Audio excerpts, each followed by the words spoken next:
Yeah. Vanguard. It's Vanguard. Knowledge born. Yeah. United Front. Tell it. What you want. To the Knowledge Radio. We in here. What you got? Dot. Work hard as a slave to one day be your savior. The wave unwavering. This is a labor of love. Rise with a purpose every day. Invigorated. If we were on TV, we'd be 10 times syndicated. If we waited for validation, a paycheck or accolades, we'd be starved, already lost or ran away. But when you're square solid and you circle too, you don't need a place for silence. The concept is conquered through media, not areas of people activity. A mix that don't lose ethnicity, tightness that don't lose elasticity. Explicitly, this isn't where we give the novice regard. Nah, this is where knowledge is born. Last time that I checked, I'm undefeated. Deliver edicts, can't resist when the gods build and manifest freedom. When lines get crossed, they may push a loss, cause they get handed a check. We kick the can and cancel your cancerous gestures. A prophet vision, precision, the prescription for the sickness is to inoculate your fate with the winning. Arrogant beginnings turn to humble endings. And UF with KBA is a win-win. 1K.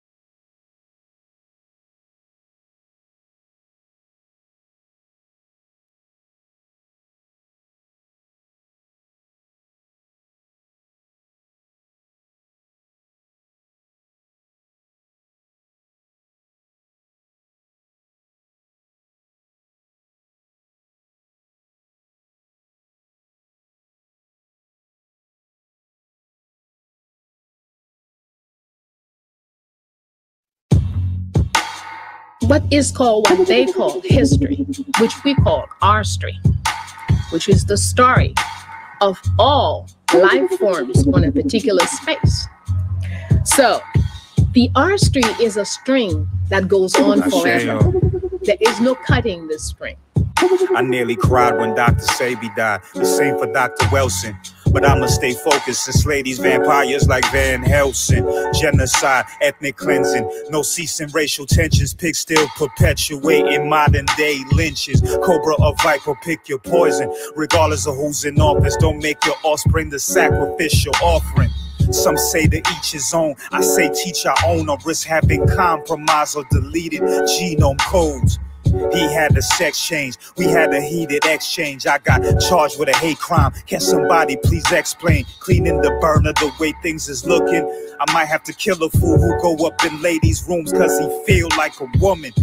Drug culture pushed through the channels. Slave wages, cost of living that most cannot handle. The sky still ain't cracked yet. Jesus ain't show yet. Shotters get ready to save Asada cause Cuba wide open. Massive land grabs, crackers aim to take your landmass. Smooth like a sandblast, while you claim the damn past. Raise the bar, set the standard. Be something like our revolutionary vanguard. No fear in the face of adversity. Despite the wear and tear in the retrograde of Mercury. My face in every database manifests destiny of a so-called master race. Everyone's a terrorist, don't capitulate to the masses' way. Now they conscious in the mainstream. The only Hannibal that they know is from the 18. Never heard of Carthage. Would never load and bust a cartridge. Wally not a commie. Employed or ain't got a job like Tommy. We got the same enemies. We don't gotta get along as requested by Rodney. We gotta put differences aside. Genocide the optive word. That's why I'm so hostile, kid. Raise the bar, set the standard. Be something like our revolutionary vanguard. Free them all, free the land, repatriate. Our ancestors have these demands. Raise the bar, set the standard. Be something like our revolutionary vanguard. Look at Flint, Detroit, Milwaukee, Chirac. Slick Rick looked at Baltimore and needed another eye patch.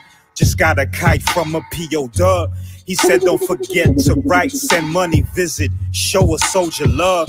I shade a Micah X, I shade to Cosmo, I shade a Kareem. Peace to the Africans in it for the long haul. Raise the bar, set the standard. Be something like our revolutionary vanguard. This ain't that fly by night, this is a process. Backed by the babies aborted, the ancestors and fallen warriors. Raise the bar and set the standard. Be something like our revolutionary vanguard. Families to tribes, tribes to nations. We must think in these regards to survive annihilation. Raise the bar, set the standard. Be something like our revolutionary vanguard. Damn, what your child wanna be? These babies gotta become what we need. Raise the bar, set the standard. Be something like our revolutionary vanguard. Raise the bar, set the standard. Be something like our revolutionary vanguard. It is a time, as far as we are concerned, for remembering, going back and studying a victorious time in our lives, so we can pick up the principles of history, put them into structures, and so we can begin again to work as a victorious people.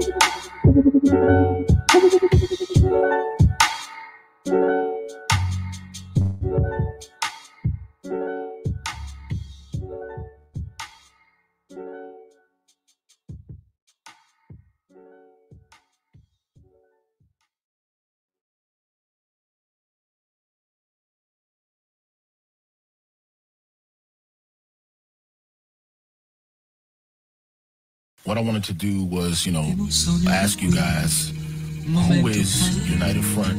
What is the Vanguard? What is the Asafo Gang? Mayasa family. I'll start with what is United Front. Well, United Front really started out as a concept and as a vision. Myself as being politically active. After listening to a speech by Dr. Khalid Abdul Muhammad, peace be upon him, in the speech, he spoke about Africans needing a black united front. And he also spoke about if you are a rapper, you should be a revolutionary rapper. Run up in the spot, dumping in a Trump mask, making Africa great again with each gun blast. Devil try to weather the storm, but got your limbs broken. Should've checked the last forecast. Believe a slope too slippery for a skier, or a white water rafter when I'm after my freedom. Revolution would not be viral or televised either. Each verse is weaponized soldier, recognize the beacon. Came off the mothership and back on when I die. That's mama and mama earth. Ain't nothing coming out the sky. Why you apologize, cracker ain't sorry, and I ain't worried, I ain't comfy. So that ain't for me. Yeah, you heard me. We got soldiers and supporters through these artificial borders, gun hoarders and unloaders. As an omen, the war within and the war without is happening simultaneously. God within and God around. Cats like to say that they've evolved, but you really don't want no problems, cause you got soft. Versatile styles employ multiple streams for freedom. Cracker can't starve a guard with multiple streams of income. You're sure to get multiple scream when she stream a real one. Cause I'm ill. Like Kim Jong, run up in the spot, dumping in the Trump mask, making Africa great again with each gun blast. Run up in the spot, dumping in the Trump mask, making Africa great again with each gun blast. Living in the vibe, there's confliction in the mind. Confused between the needs to sit up and recline. Refuse to believe lies, but there's truth between the lines. And it's cool for me to find the natural in the design. Some things last as long as time, others are crafted. A man born a king sits at the throne, a bastard. When all the love is past tense, you didn't remove the mask yet. Eyes become unfamiliar, situations get peculiar, circles get tighter, friendships get lighter. I stop calling cowards pussy cause there's strength in the vagina. Protected by the vipers, no protection from their venom. The elected hired snipers don't mention when you elect them. The men in Senate, no reflection of my efforts. Those men's intentions to increase my brother's sentence, so I spit with no repentance. Help increase my brother's lessons. When you walking down the street, you see complexions or reflections. Run up in the spot, dumping with the Trump mask. Make America break within with each gun blast. Run up in the spot, dumping with the Trump mask. Make America break within with each gun blast. Run up in the spot, dumping in the Trump mask, making Africa great again with each gun blast. Run up in the spot, dumping in the Trump mask, making Africa great again with each gun blast.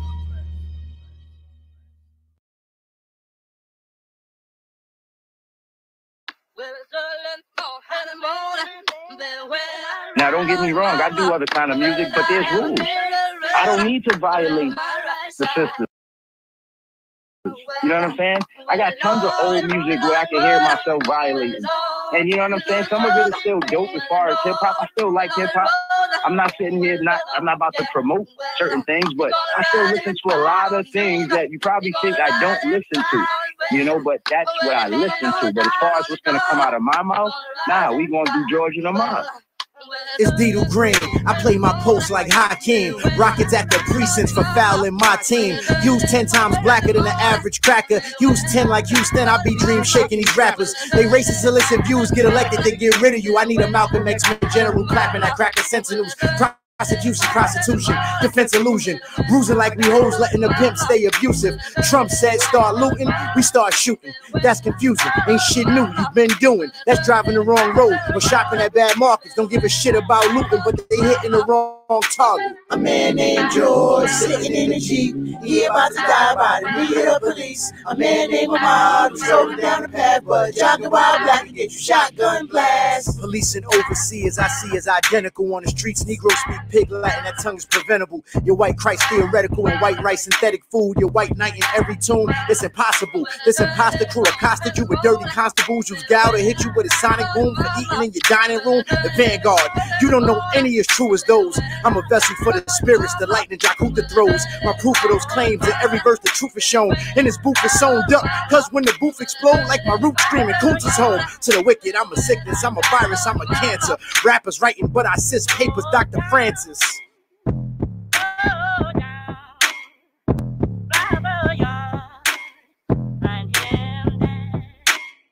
A man named George sitting in the Jeep. He about to die by the knee of the police. A man named Ahmad was strolling down the path, but jogging while black could get you shotgun blast.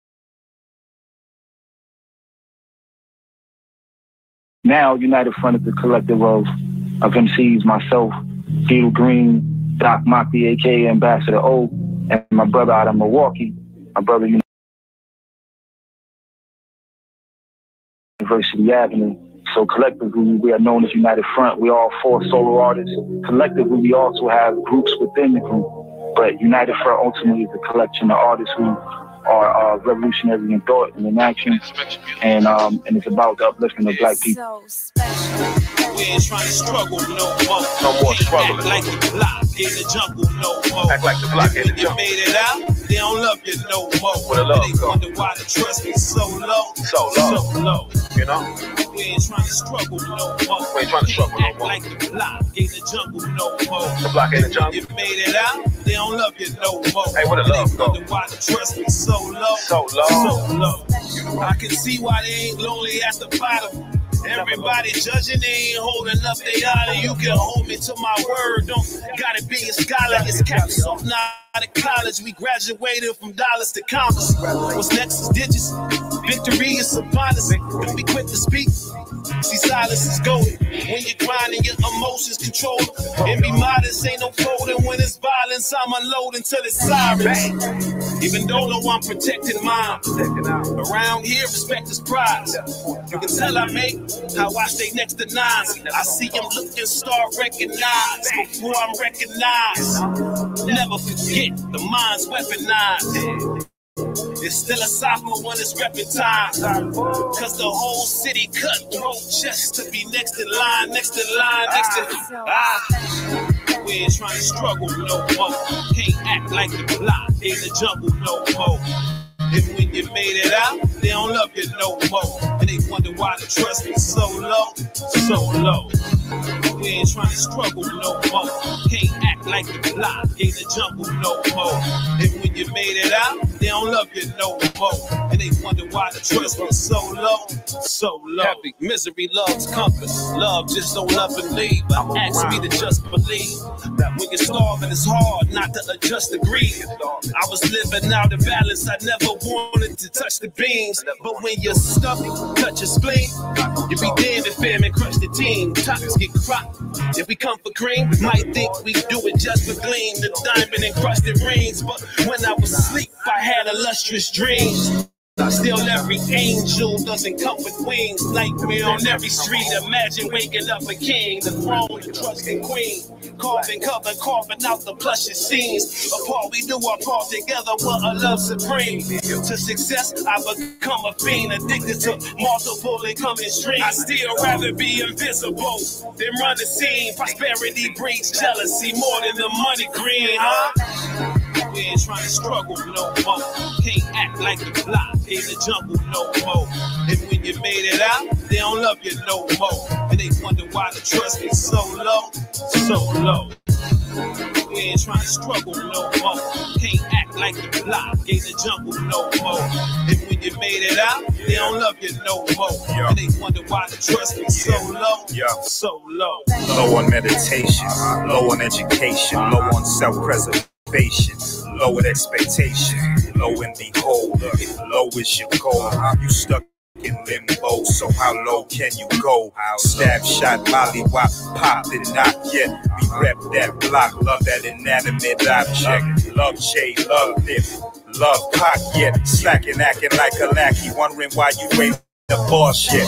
Crabs in the bucket, envious of the sun's glint. Inspecting the state of my property like I'm young Chris. Failure is an option, success is a function that requires action, knowledge, and no assumptions. Watching my pockets won't make yours feel. Can't be DiBiase working like Virgil. Whatever you refuse to teach yourself, the world will. And if I go before you, look for me in the whirlwind. We ain't trying to struggle no more. Can't act like the block in the jungle no more.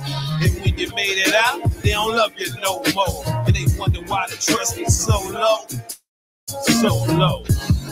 We ain't trying to struggle no more. Can't act like the block in the jungle no more. And when you made it out, they don't love you no more. And they wonder why the trust is so low, so low.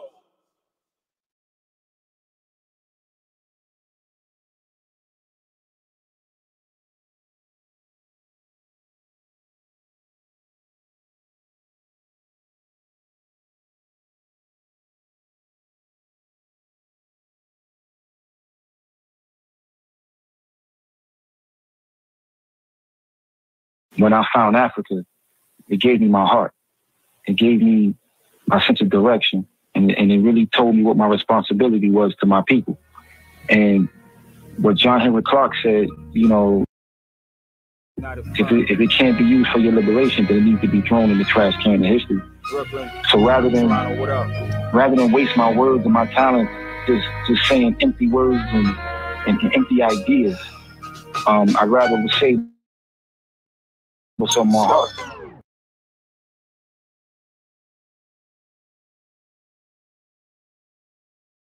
More beautiful words, more suitable words to berate you. For some money, for some power, my son couldn't date you. You be wanting to swallow babies and claiming he raped you. Never.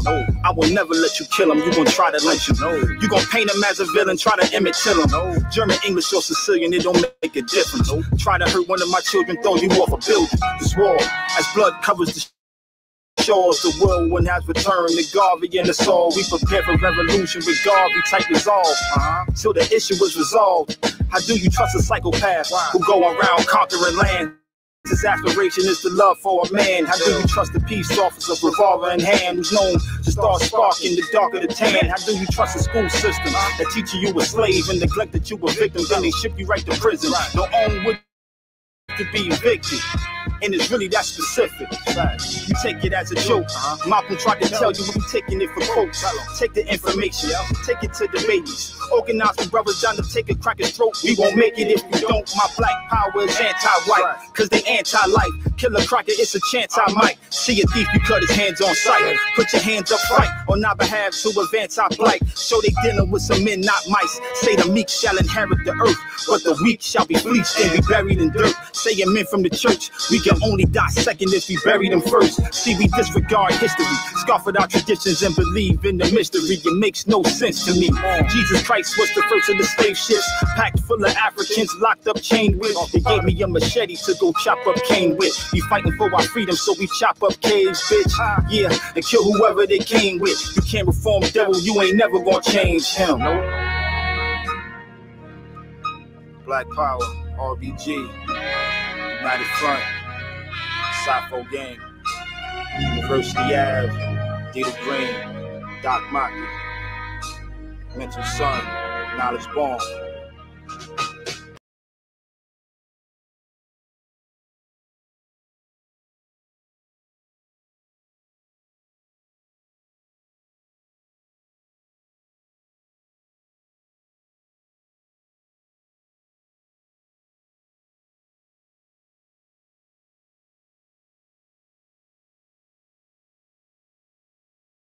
Knowledge Bomb. What's the science, baby?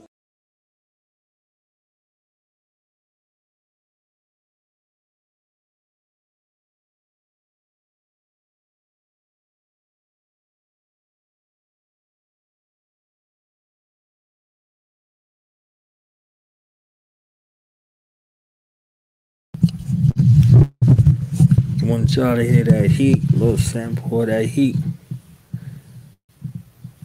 Cypher in the Field for Manhood Papers, United Front. It's a little snippet. So if y'all come to this event that we got going on the 14th through the 16th, let me get that flyer real quick. Let me get it since I'm right here. 14th to the 16th.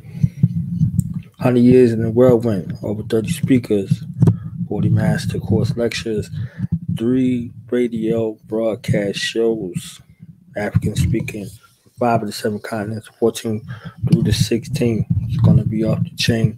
Get your tickets, www.dtc1.org. DTC1.org. D for David Barker, T for Thomas Sankara, and C for Colin Ferguson. One God, one aim, one destiny. Check this out, this prelude show we got going on here this Saturday, August 1st, 11 a.m. Eastern Standard Time, right here on Do the Knowledge Radio. Prelude for the 2020 African Independence Day, my eyes celebration. So it's going down on here. And give me a second.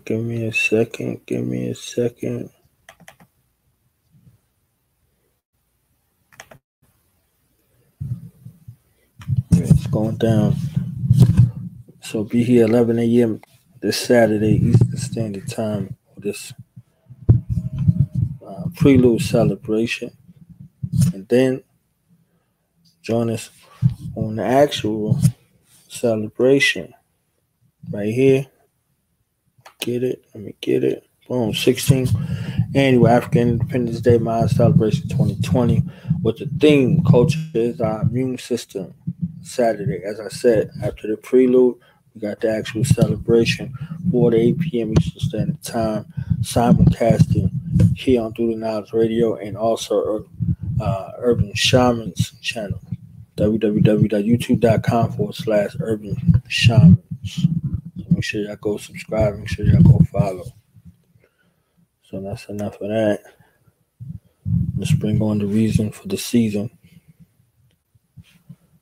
Our warrior sister,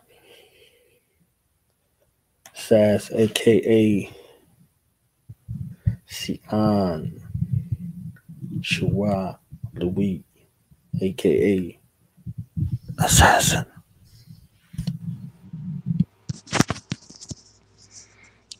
Shalom. Can I be heard? Shalom. Yes, you All right.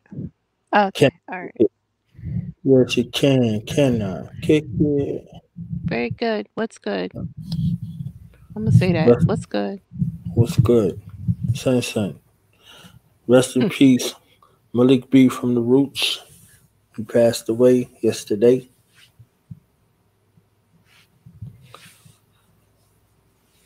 So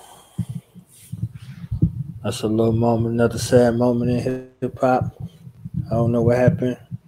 I just seen Black Thought posted not too long ago. So rest in peace. I ain't been on nothing but this all day. Aside from sending people links on social media, been a busy one. So, how you feeling? What's good? I'm feeling okay. My daughter sent me that through a text message. I was like, oh. I said, oh, okay. So, regarding the Roots. Regarding the Roots. So yeah, I don't know what's up with that, but yeah, he's passed away, right? So yeah. Sad day in hip hop. Real musicians. So anyhow. I'm good. How are you? I'm good. I am good. This was a long day, starting at like around 11, all the way through 11. What was it? 4, 5, 7, 9, and now. Pretty interesting day. Pretty interesting. I saw a few. I was in and out, but I saw a few. Once again, there's people who I talk like, and they talk like me. I'm loving it. So, yeah. That conference isn't for everyone. It ain't for everybody. Right. Definitely not. I just want to reiterate, Mama Baruti. Mama Baruti. She talks. I talk just like her. She looks so sweet and everything, but her heart is strong. So yeah, to hear it out of her, and everyone knows her. Not everybody talks like her, but they give her that respect and everything. I appreciate her. She's definitely a role model. For all young girls, even older girls too, older women, young women, even some elder women, right? So, Definitely, yeah. I mean, it's strong, man. I'm like, wow, like there's no games over there. Like I'm hearing some conversation, some good conversation, but it's not hard enough, But I heard some hard talk today. Minister King Samir. That was great. That was amazing. And the funny part was I told everybody come to this Black Survive or Die class, right? And the ones who don't normally come over here, it was like, what did I just walk into? They said we're gonna have some warrior talk, and that talk ain't like, this regular stuff these cats be talking about. So it was interesting to see the responses from people who was acting like they was, they was with it. So just like this conference ain't for everybody, this channel ain't for everybody. Definitely not no Black Survivor Die class. Not for everybody. So what was the word of the day for the minister? He was going over strategy. I don't remember nothing. Yeah, sabotage. There you go. Yeah. There you go. Rod Digger. As soon as he said it, remember, you know that song Curtain? Yeah. She said she know a sister around the world, around the way to give you the package. Like she'll damn, how did it go? I know it when the music is on, I know the whole song, but you Right. know, when you just thinking the words, it's like I don't Right. even know. But she basically was talking about, you know, sabotaging that last verse. And it just reminded me of that thing. But yeah, he he was so fun. He went in on Kanye, and I knew that was coming. You know, was a Yeah. little birdie in his ear today because I knew that was coming. But He missed a yeah, couple of weeks, so he had to recap, and he only had a short amount of time. So he didn't just bounce just to bounce. He had to be somewhere. So, you know, well, you he, gotta let he, the minister know that he's trying to run. He's trying to run away from that dog. Like he's putting her on blast like every other day, you know. But I hear him. It's a little bit too late, he didn't want to you hear know. that. But it's his mama ain't here to tell him anything, He so wasn't, he he's wasn't basically listening. on his own. He wasn't He's on listening. his own. Yeah, no, they're giving him a hard time. But yeah, that you know, when it's all said and done, we should not be voting. You know, voting is integration. I don't care what nobody says. Voting is a form of integration nowadays. Um, um, but anyway, I was reading some stuff, and because I'm not at my computer, I can't really go over it. But it had to do with immigration. It had to do immigration with an E.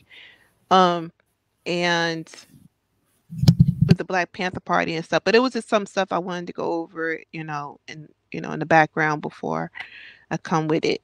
Because you know you have to know the agenda of certain people when you read stuff. You can't read everything. You know, you have to critically think about things and pick out the good stuff, or you know, do some comparative research, right?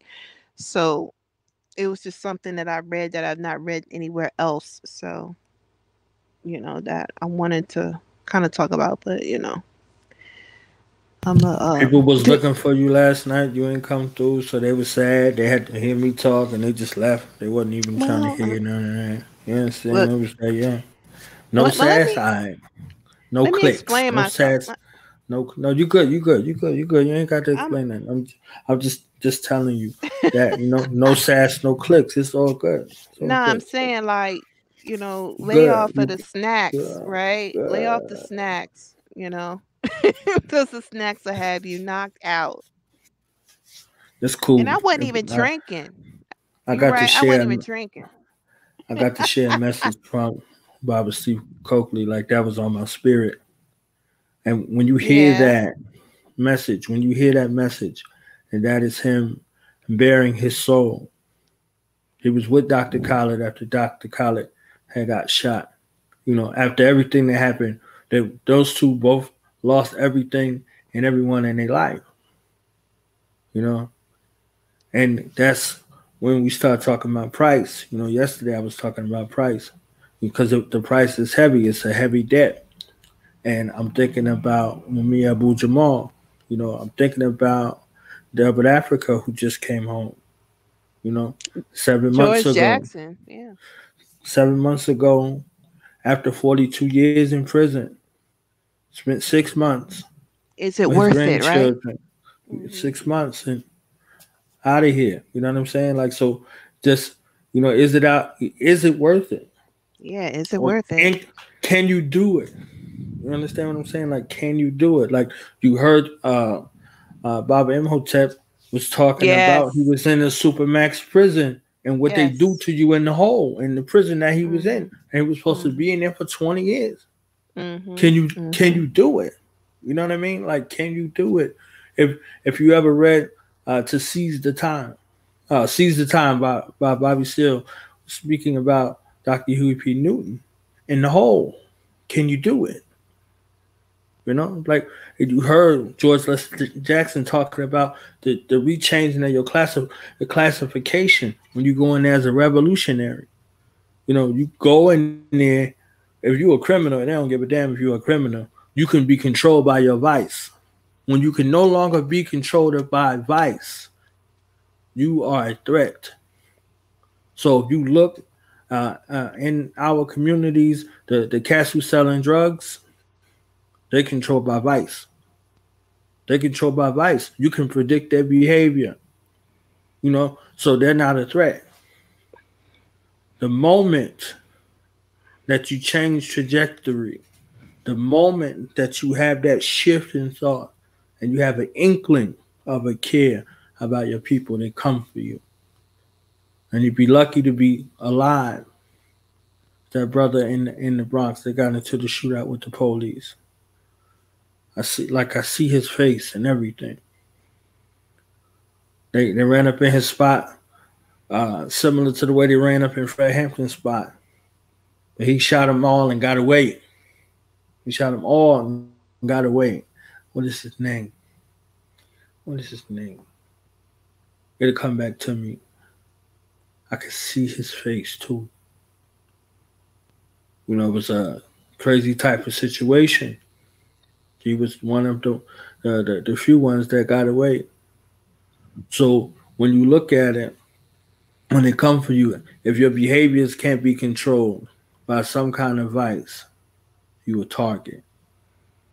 You're a target anyway, but you're a bigger target when you shift and you start looking towards your people. When you start looking towards your family. When you decide family over everything, you become a target. And you become targeted. And so does the people that you love. Is it worth it? Is it worth the price? Firebomb out of the skies. They just come snatch you up off of the street. Is it worth it? So, that's a price. Ain't no price or no ticket. What's one of the Bibles said? We need to stop wanting to be validated. That was Baba Samar Kamara. He said validation is for parking. Deep. We look to our enemies, all of them, in one way, shape, or form for validation. And could care less about those we descend from. So it's just interesting. Just interesting. I don't give a damn what my enemies think. I don't give a damn what other people, all of them. I don't care. I already told you, if you ain't black, you beneath me. Like, that's the way I think. That's the way I am. And I'm going to tell you that. And you can get mad all you want. Like, people get mad at that. Like, you ask a Chinese person who's better than a Chinese person. They're going to be like, nobody. You go to a white person, who better than white people? And they'll be like, nobody. All of a sudden, when you ask a black person who's better than a black person, nobody. You all beneath me. Everybody want to get upset. So they care about what we think. They do. And that's a good thing. Please care, because it just makes me feel very good. Because black people are better than everybody else. Look, that is what pro-black is, right? That's what it is. If I'm not mistaken. I mean, you heard the song before you came back on. Pro-black is anti-white. It is, but of course, it's being debated. I don't even see how that's a debate. Like, if you black, how you debating that with another black person? Like, obviously, that. What did Baba? What was it? Imhotep him? He was on point. That's your enemy. He looked like you, but that's your enemy. Anybody who is speaking contrary to what pro-blackness is your enemy. Period. And just like I was teaching my girls today, talking, but I'm teaching or whatever. And I said, good and evil is subjective. It depends. What you may think is good, someone may think it's bad, and whatever they think is good, you may think it's bad. And you have to look at where you've been taught. You've been taught what is good and what is bad. Under who? Your enemy is telling you what's good and what's bad. So you have to check that. You have to look at that. So if people want to, demonize me for being pro-black, oh well, too bad. I know it's right. I know it's good.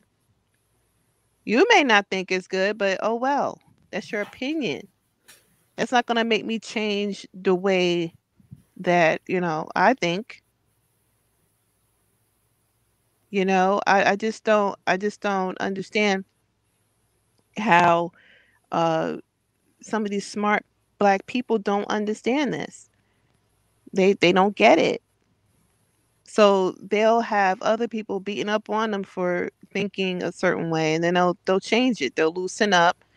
They'll start tiptoeing around, and once you know it, then they're all for everybody. That's how it goes. You have to stand strong. And don't let anybody tell you anything. Somebody posted, I was on the Fox News YouTube today because I wanted to see I'm behind the news, and I wanted to see the statement from the president, his wife, and the vice president and his wife Karen. Her name Karen. Right? So it's talking about opening the schools, how kids should be going to school and everything, regardless of this COVID-19 or whatever. And somebody who in the comments right now who got the most likes, he said, how are you going to allow your enemy to teach your children? And then he put Malcolm X. Only a fool will allow his enemy to teach his children. And it got the most likes on a white, you know what I'm saying? On a whole white. Like, they couldn't even go against that. Your enemy is telling you to send your children to school regardless of this pandemic. That is not your friend. I don't know. But, it's business as usual for them. They don't care about anything. Like I was telling my best friend today, I said, eventually they're going to have to forget about money. It's over.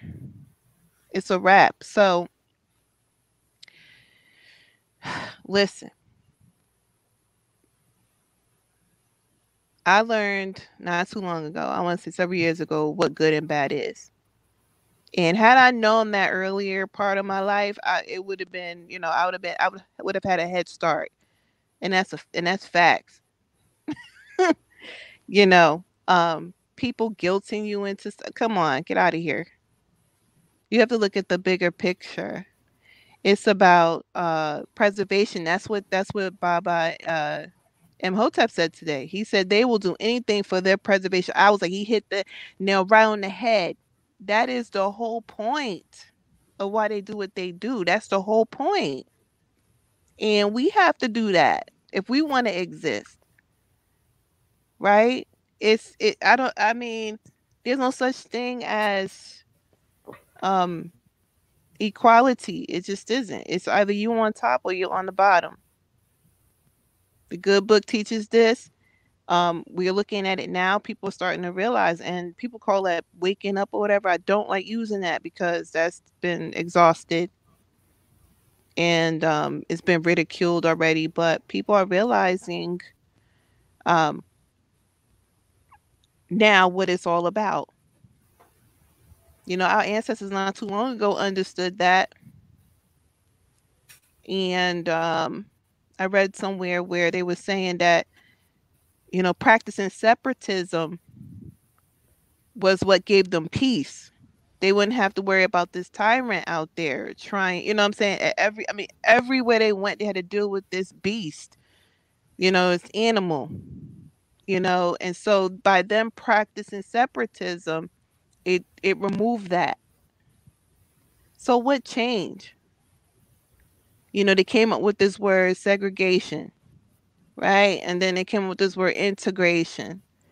or whatever. But we're not for segregation or integration. We just want to be left alone. It's called separatism, and then the people um who wanted out of this place chose immigration with the E. All right, they were getting the hell up out of here, and this was way before 1865. This was during slavery. They were moving over into Africa, and Liberia wasn't the only place.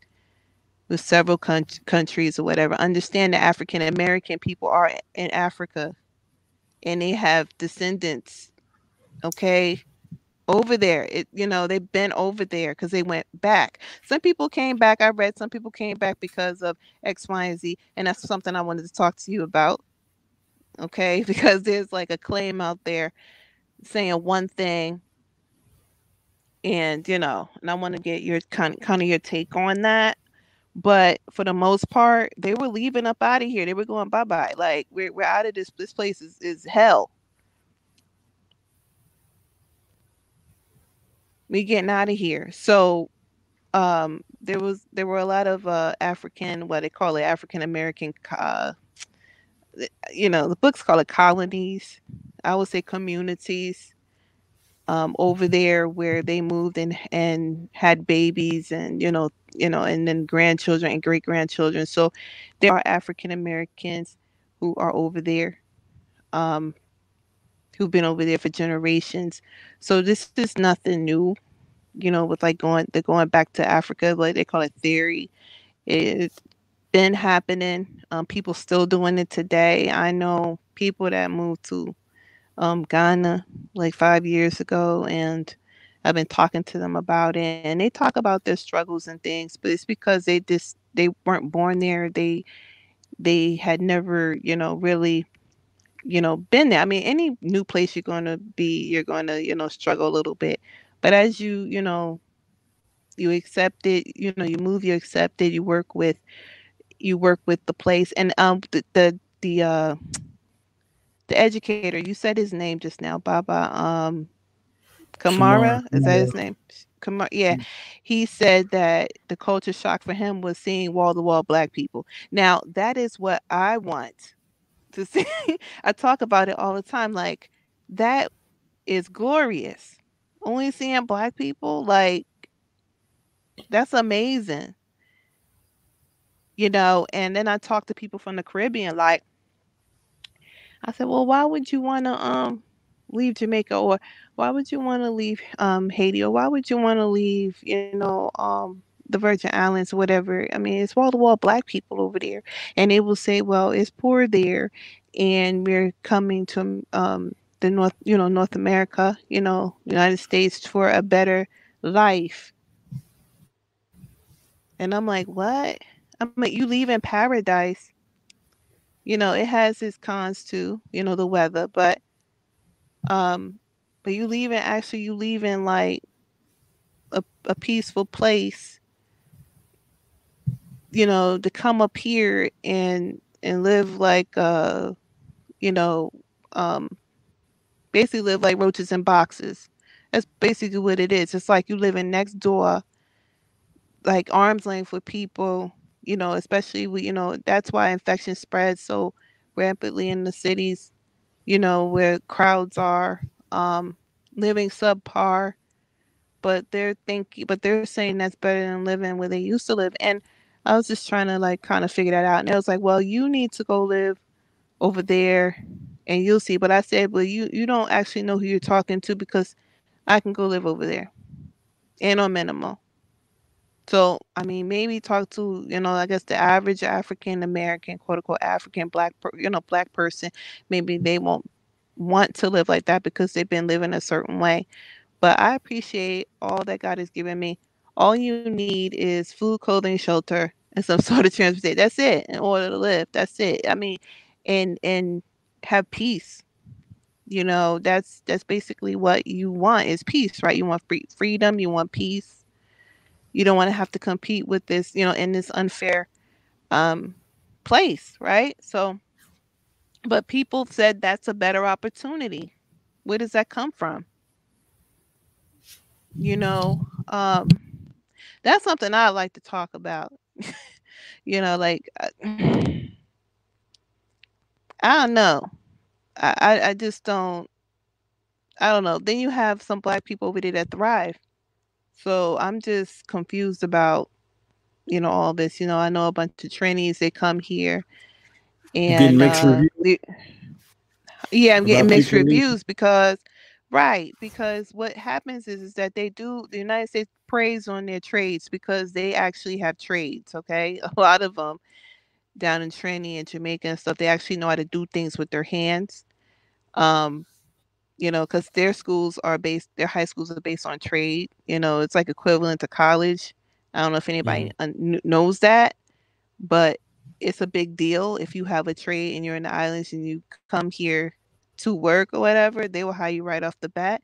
So when you see a lot of quote unquote foreign people, it's because of their knowledge is why they're here. And I know a lot of black people say, well, they're taking up the jobs in there. Well, I'm saying, like, I'm not a fan of Barack Obama. I'm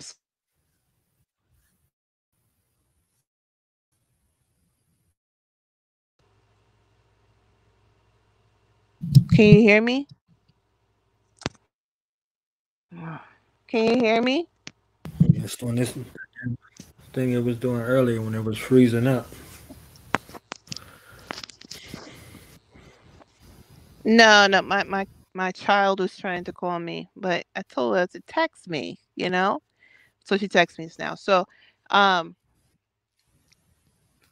I'm not a fan of Barack Obama, but he did come out in his first term early on telling the so-called African American, you need to get trades because these desk jobs and these things that you're, going to college for and getting into debt over is going to be gone. And guess what? They're going, gone right now. Okay. I know some people have mixed reviews about Bill Cosby. He just said the same thing to young black men.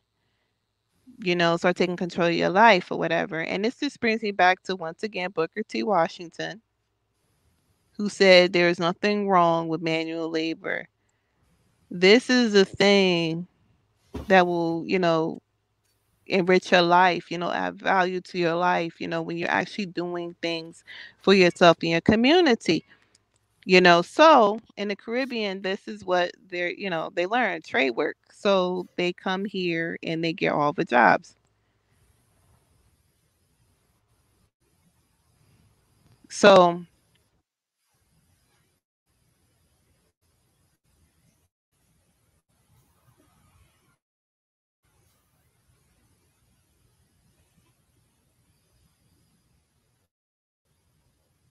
I want to talk. What does that mean?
Can you hear me?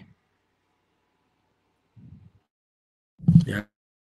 It was freezing up on my end. Really? Okay. All right. It Because I wasn't was too getting much. a phone call. Yeah, mine was freezing up. I know. Sorry. So like I was saying was I wanted to talk about that too. Like, what draws people to this place. When the indigenous, I call us indigenous because we've been here forever, um, are not getting that better life like that. It's sold to them.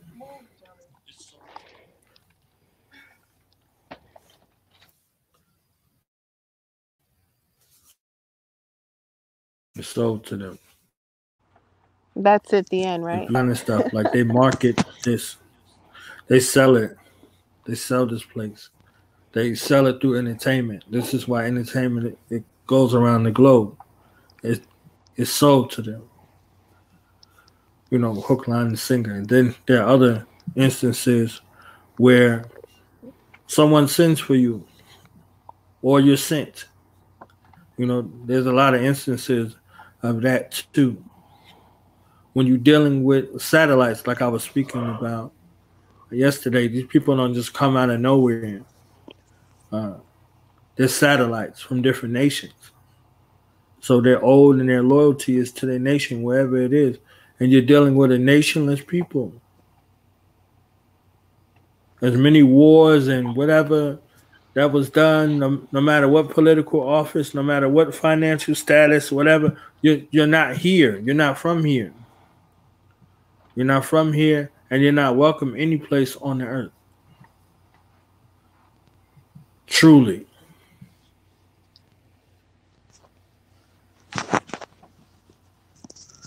Wasn't that movie? So, Oh, go ahead. Go ahead. No, go ahead. I'll wait.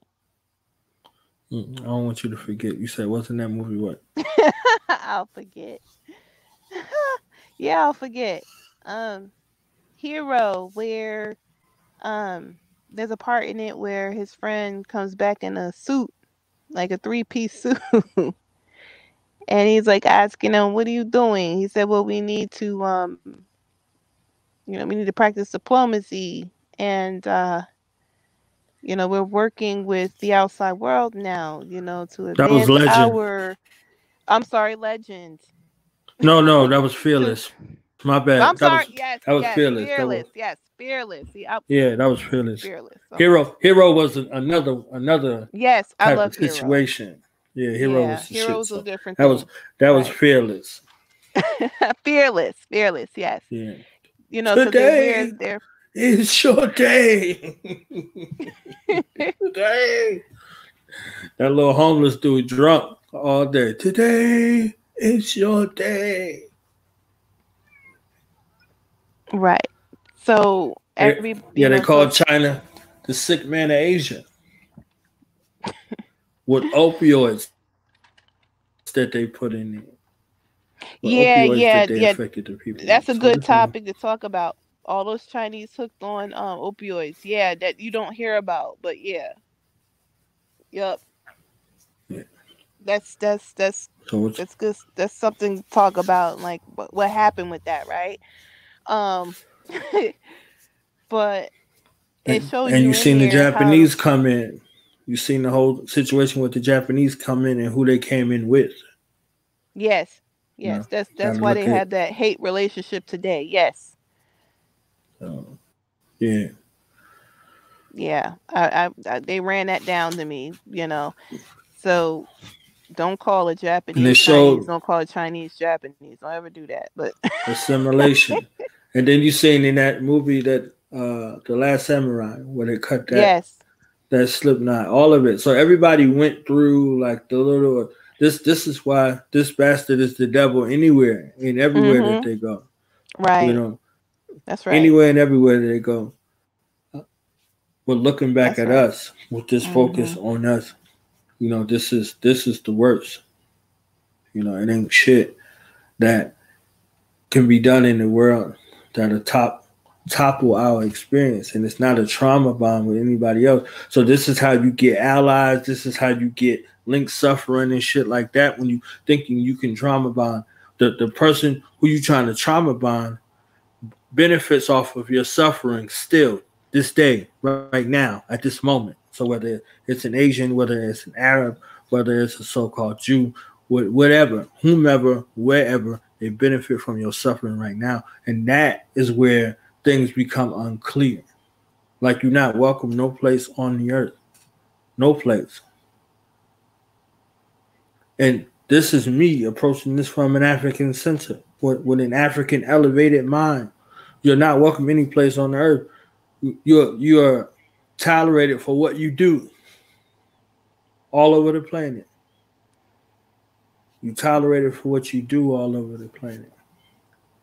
People use your skills. They use your talents. They use your gifts. They're trying to figure out how you can be so resilient and still create and do all of these things that you're supposed to do and thrive on the skill level or the skill matter amidst all of this adversity, all of this pure pain and bloodshed. That's who you come from. So the connection is the elevation of the mind, not necessarily the landmass.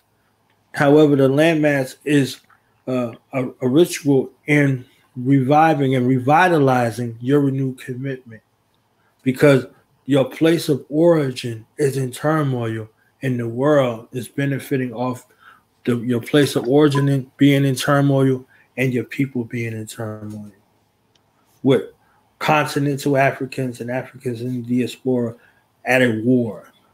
Black men and black women here in the Americas at war. Black men, black women, black children in America and at war with each other. And everyone else around benefiting off of that destruction, that devastation, that desperation, that mental anguish, that strain, that warfare relationship. And I was saying yesterday, you're dealing with a people right here in America, unlike anybody else on the planet. Unlike anybody else on the planet. Who have never lived. Who went from generation to generation and never lived. Only waited to die and mourn loss. This is the only time you see family. This is the only time you see people you claim you love, loved ones. Families will gather. Stories will be told. Tears will be shed. And everybody will go back to their separate ways. But in the midst of that, turmoil will be there. Strife will be there. All this unresolved trauma from generation to generation. And you're sitting amongst this. Your children are born of it. They're born with it. On top of what they have to do. Nobody has to live like this. I tell you who has to die like this, though. So when you start looking at these things in perspective, you can see why these seeds of disconnect are seeded within us, with one another, in our relationships, with anybody and everybody else that looks like us, because of those painful memories of being stolen, of being kidnapped, of being sold in your genetic memory, and looking at those people as people who left you. And then these wicked ones, they come and they whisper to you and say, they didn't even come for you. Where are your people at? This is what they're telling me every day. This is what they're telling him. This is what they're telling him in solitary confinement. This is what you tell him for the last 40 years. All of that creeps and enters into your mind. There's only so long that brick wall could be in your mind. They start to chisel at it. They look for a little opening. This is why you're in deplorable conditions. This is what the torture is there for. And I was talking about the Caesar Time story, where Dr. Huey Newton told the story of how he trained to be in what they call segregation, what they call a hole. He trained. He got it down to a science to survive years in the hole. All of that. They didn't want you in general population. They didn't want you around other black people because you would mobilize them in a heartbeat and they would move. This is what Comrade George knew. This was the way of the Black Dragon. One of them devils said they had got paid money to kill Comrade George. And they said when they got to him, they couldn't do it. told them to plot, told them that they paid the money. When you walking like that, there's something that's there. We walking into Black August, and this is what Black August is for. This is not the compromising situation. This is birthed and born in blood, pure pain and bloodshed. This is for the ones who gave and who took. Those who gave and who took. This is for them. This is in remembrance of them. This ain't for everybody. Black August not for everybody. It's people, no matter where they from, don't qualify.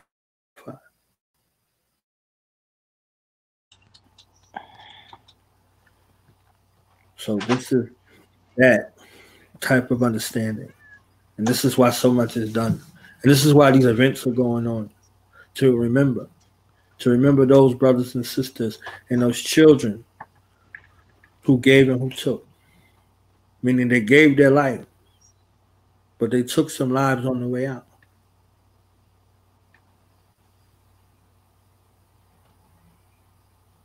So a lot of these people don't qualify. They ain't put nothing in.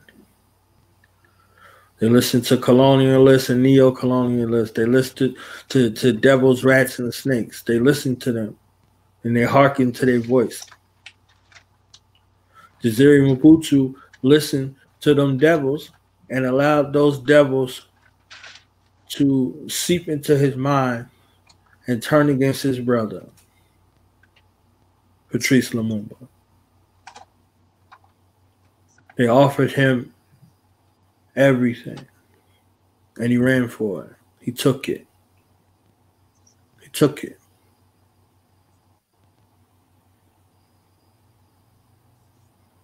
Killed his brother and put his body in acid.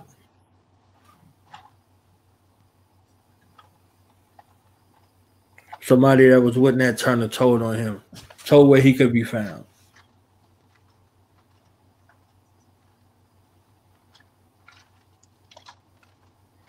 Somebody told where Fred Hampton Sr. and Mark Clark was at. He told. They always tell.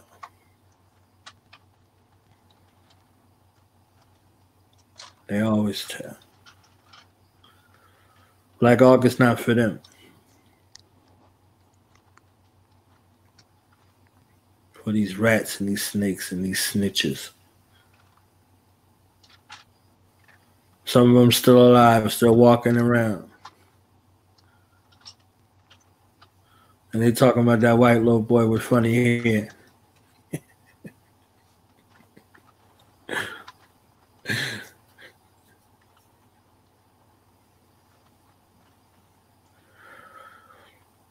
This ain't for them. This normally a quiet celebration. This ain't something that those who know they do in secret, while everybody else just continue on with their existence. It's a sacred time. It's the holy time. It's an ancestral time.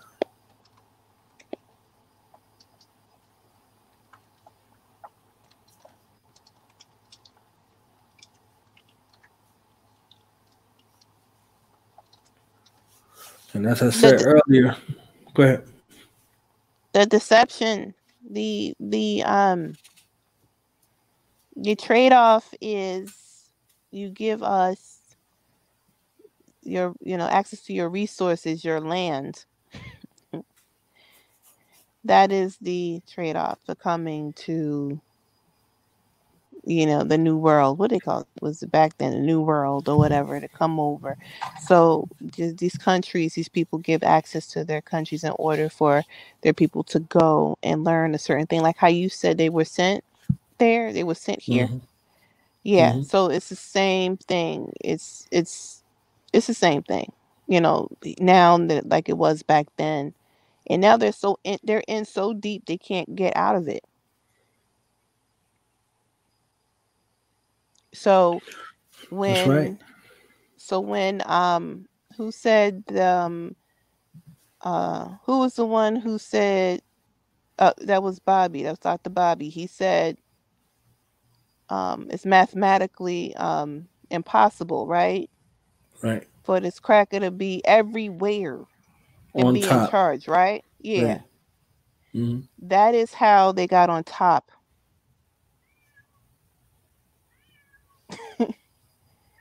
They got you to give up what was yours, the most important thing. And now you're slave to it. They don't believe that they're slaves. They don't believe that they're slaves. They're slave. You're slave to them. Especially if you're sending your children to be educated by them. So that's a whole nother level, right? We're doing it on a micro level, they're doing it on a macro level. So, collectively sending their children over here for a better education. So,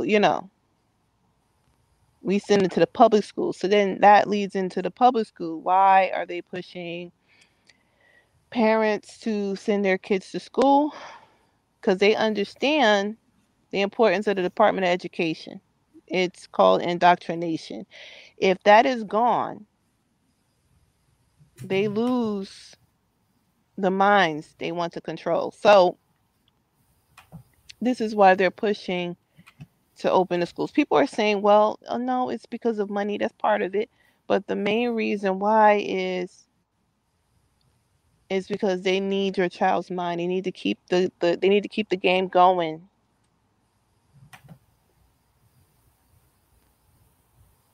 If your parents have no job and you're at home, you're going to be taught by your children. You're going to be taught by your parents if you're at home, right? You're going to hear it's a whole nother thing. That is called I know homeschool is called, we would use the term for homeschooling separatism, right? We want to use the segregation. It'll be separatism. And that's something that they do not want a part of this in a society. They want everything public. They want everything to be open and all together. Integration is where they thrive the most. Because if it wasn't, they wouldn't have pushed it. Because Black people, once again, wanted nothing to do with this system or anything, regardless of what these new Negroes are talking about. And I'm gonna call them new Negroes. This is what they're talking about.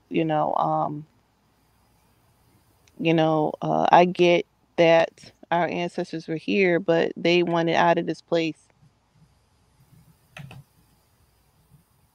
They built this country, right? They said, oh, they built this country, and well, look, they had no choice but to build it. That don't mean that they wanted to stay here, or meant that they wanted their children to stay here, right? This is, when I think about these things, this is what I come up with. Am I being irrational here, or what?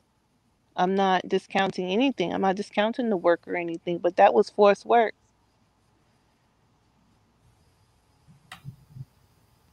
It was so forced that they did not want to do that type of work anymore. And here we are today.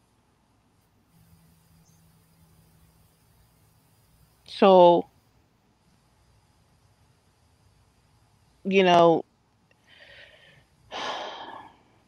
that excuse is whack. That's a whack excuse. Now, if you say, well, I don't want to go anywhere because I'm not sure how it will be over in another country. I've never been there before. I'll be, I'm nervous. What I'm saying? That upsets me. At least I know what it is over here. I'll accept that excuse before I accept that other one.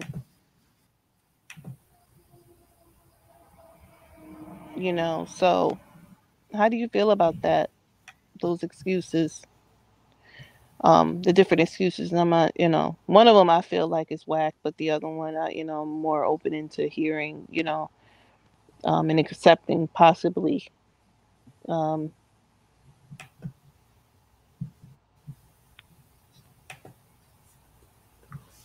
why would you accept the other one? because that's them being honest. That would be the majority of Black people being honest. I'm not speaking about those people who feel like they're successful over here because they're making 6 figures, which is nothing. When you're getting taxed out the yin yang, and you actually working for that 6 figures. Don't get it twisted. You're actually working for it. There's no such thing as free lunch. To come out to say that, I'm scared. I really don't, you know what I'm saying? That's a big leap. Like, tell me you're scared, and then you could work from there. But don't use the excuse, my ancestors built this country when it was forced labor. It was mandatory forced labor. It was abuse to 1,000, right? And probably 1,000,000. Blood, sweat, tears, pain, right? You use the excuse to say that's why I'm gonna stay here. This is my country. This is I don't know whose country it was, but it wasn't ours. We came from somewhere. So I'm not sure how this could be ours. As far as I saw a picture in New York. I saw a picture in New York. I think it was like 1962 or 1963.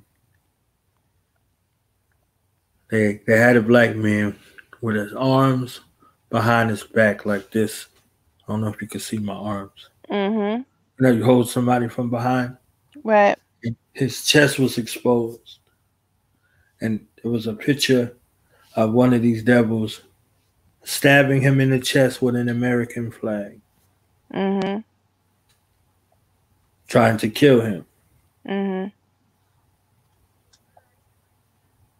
This flag is supposed to be so damn sacred to them, right? Mm-hmm. Oh, if you drop it, you got to burn it or whatever the case may be and da-da-da. Don't tread on me, all this other shit. And they were stabbing this Black man in the chest.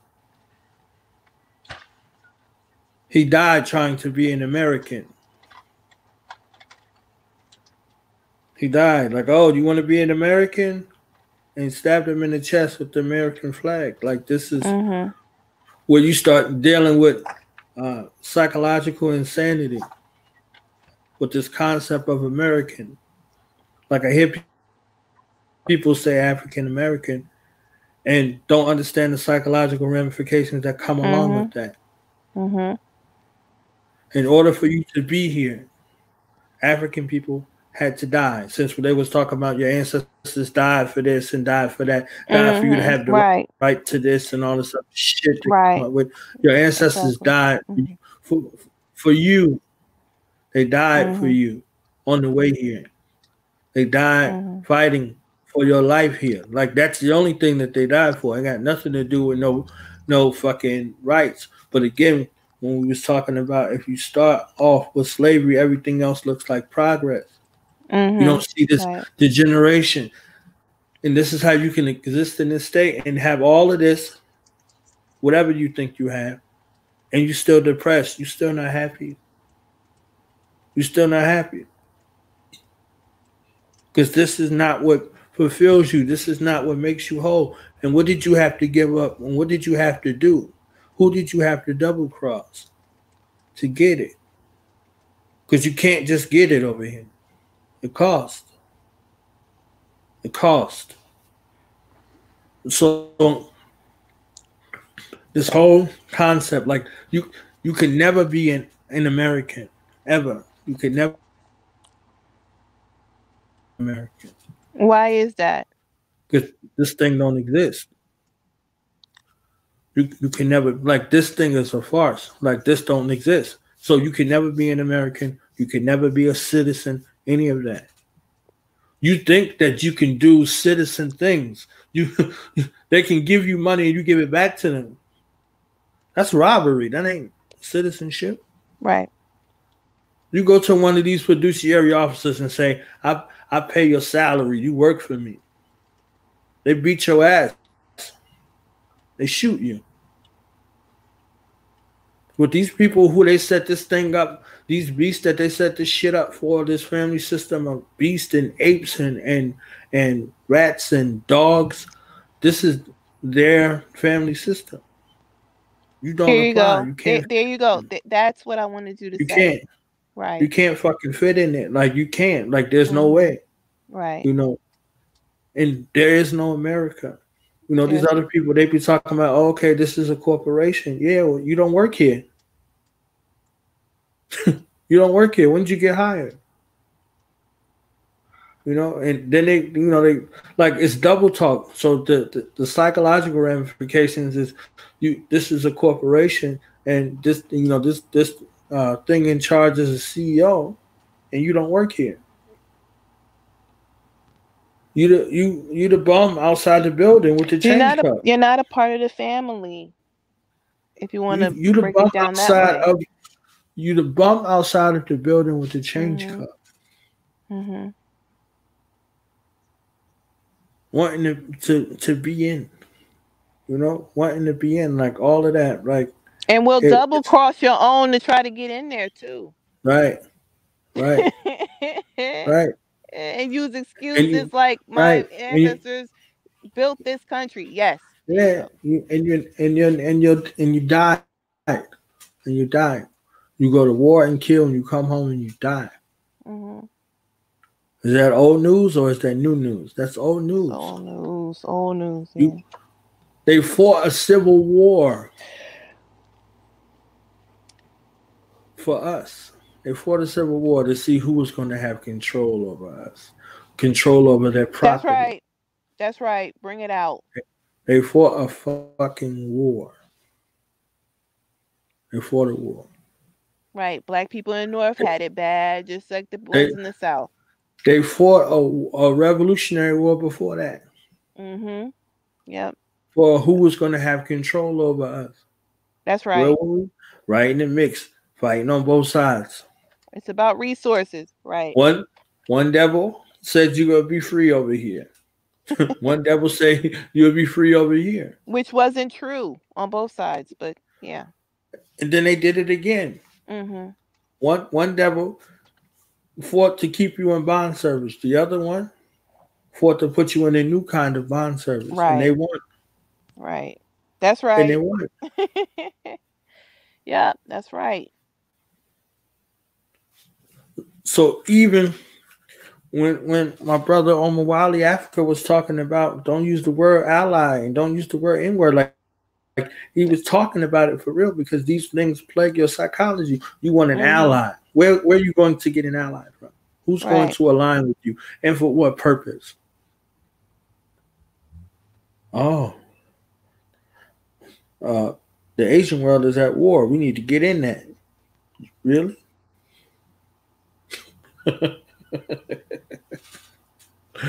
Oh, Europe is at war. We need to get in on that. Who are you going to pick?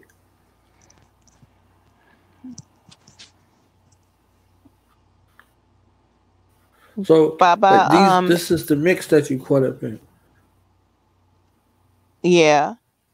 Yeah, the mix. Yeah, the mix. Yeah. See, you use that word mix. Total and utter confusion. Right. Destruction.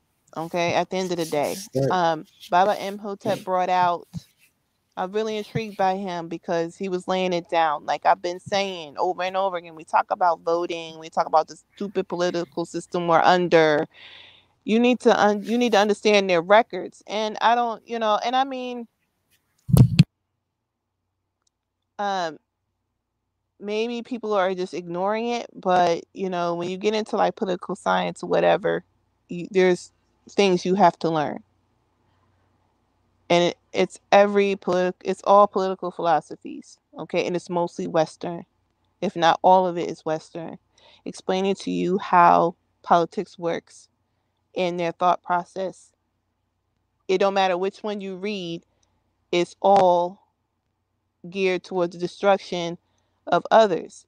It's to put them on top and everyone else at the bottom. So when you're contributing to their political system, understand that you're contributing to their to their rise, to their empires. You're contributing to that. It's not there for you. If you're a so-called Black or African American person, it's not there. The agenda is not, it's their agenda. It's not yours. So I don't know where the disconnect is. Why people can't see this. And I'm talking specifically about our people when it comes to voting. Maybe they're just not aware of it. But when he brought that out today, I was thinking to myself, this is what I talk about all the time. And people don't understand what it is that I'm saying. Or maybe they don't want to. Is it a lack of reading or a lack of interest in? He said you have to know your enemy, know everything about him. And so if you don't know anything about your enemy, you're going to call them an ally, right? This is what you were just talking about, right? You can't call them your allies, but if you don't know, if you're going by what they present to you, the deception, what they want you to see on the outside, you're going to call them an ally, right? So isn't it a lack of knowledge? Yeah, I'm using that phrase, lack of knowledge. Is it that collectively, or are we just ignoring what's actually going on? Because he brought out the names. He mentioned Descartes and and amongst a whole lot of names. I didn't even mention Descartes. I pull out the most heinous ones, but even Descartes, because they like to pull out Descartes, because he's into the science and the math and everything, whatever. But you have to understand that math and science, it go hand in hand with world domination. It just does, So what do you think about that? Is it a lack of knowledge, or I don't know what it could be?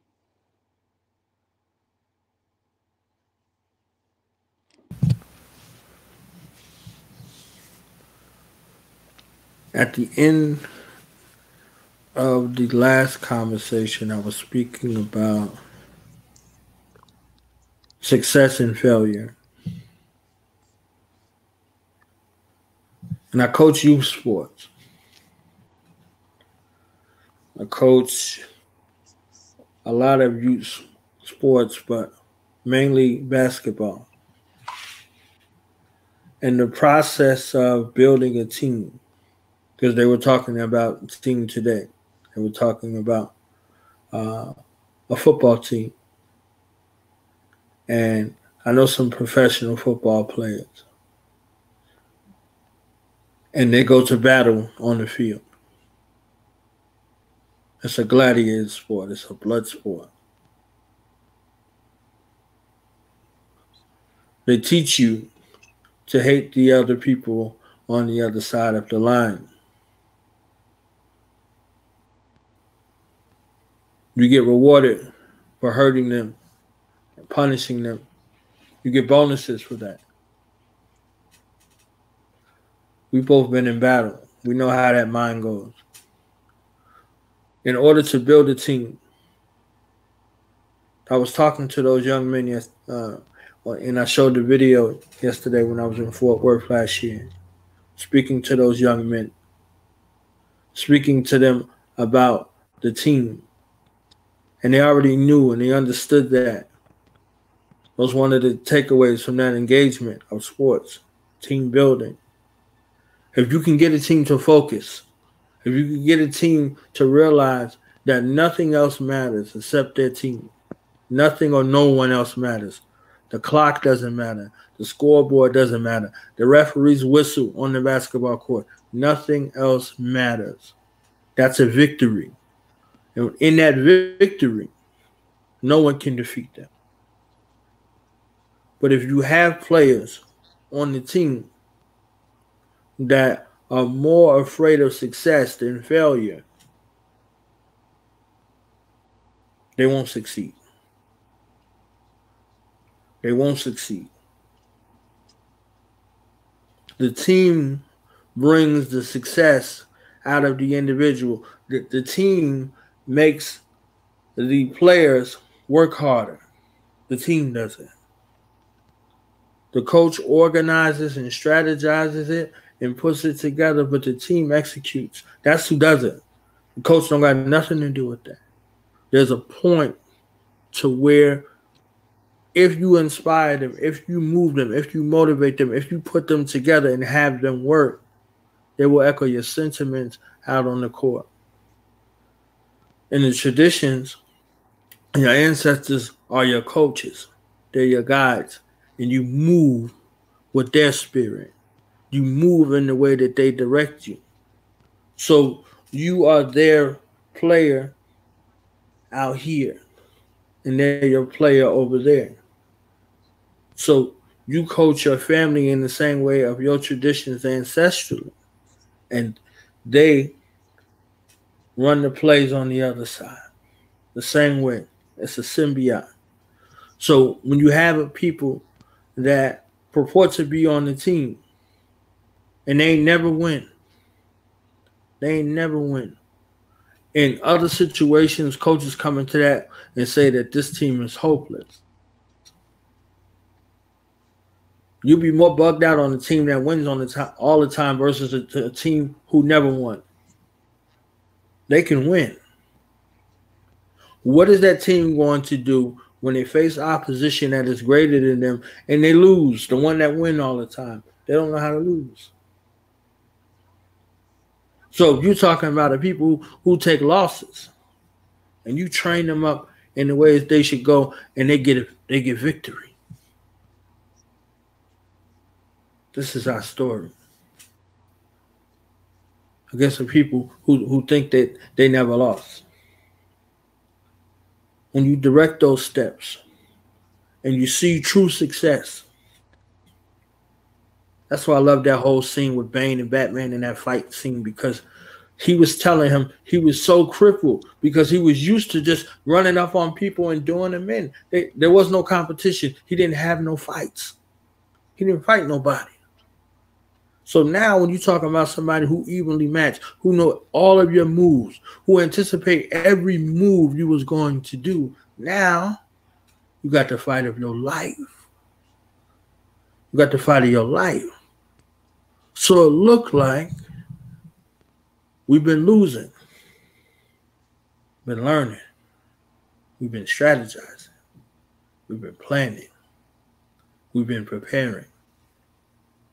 And it don't look like it's supposed to look like. This victory don't look like what it's supposed to look like, but it's a victory. It's a victory coming. It's success on the battlefield. It looked a little unorthodox. It looked like it was impossible. It looked like it was a pipe dream. This is victory. And that shit scares people. It scares a mind of a person who ain't never won before. Life scares somebody who ain't never lived before. Like I was saying about the Neo fight in the Matrix. Why did my eyes hurt? Because you never used them before. And you had his eyes his whole fucking life. And the ones who saw after, you saw the one, he ain't want them eyes no more. He ain't want to see that shit no more. He wanted to unsee it. He wanted to act like it didn't exist.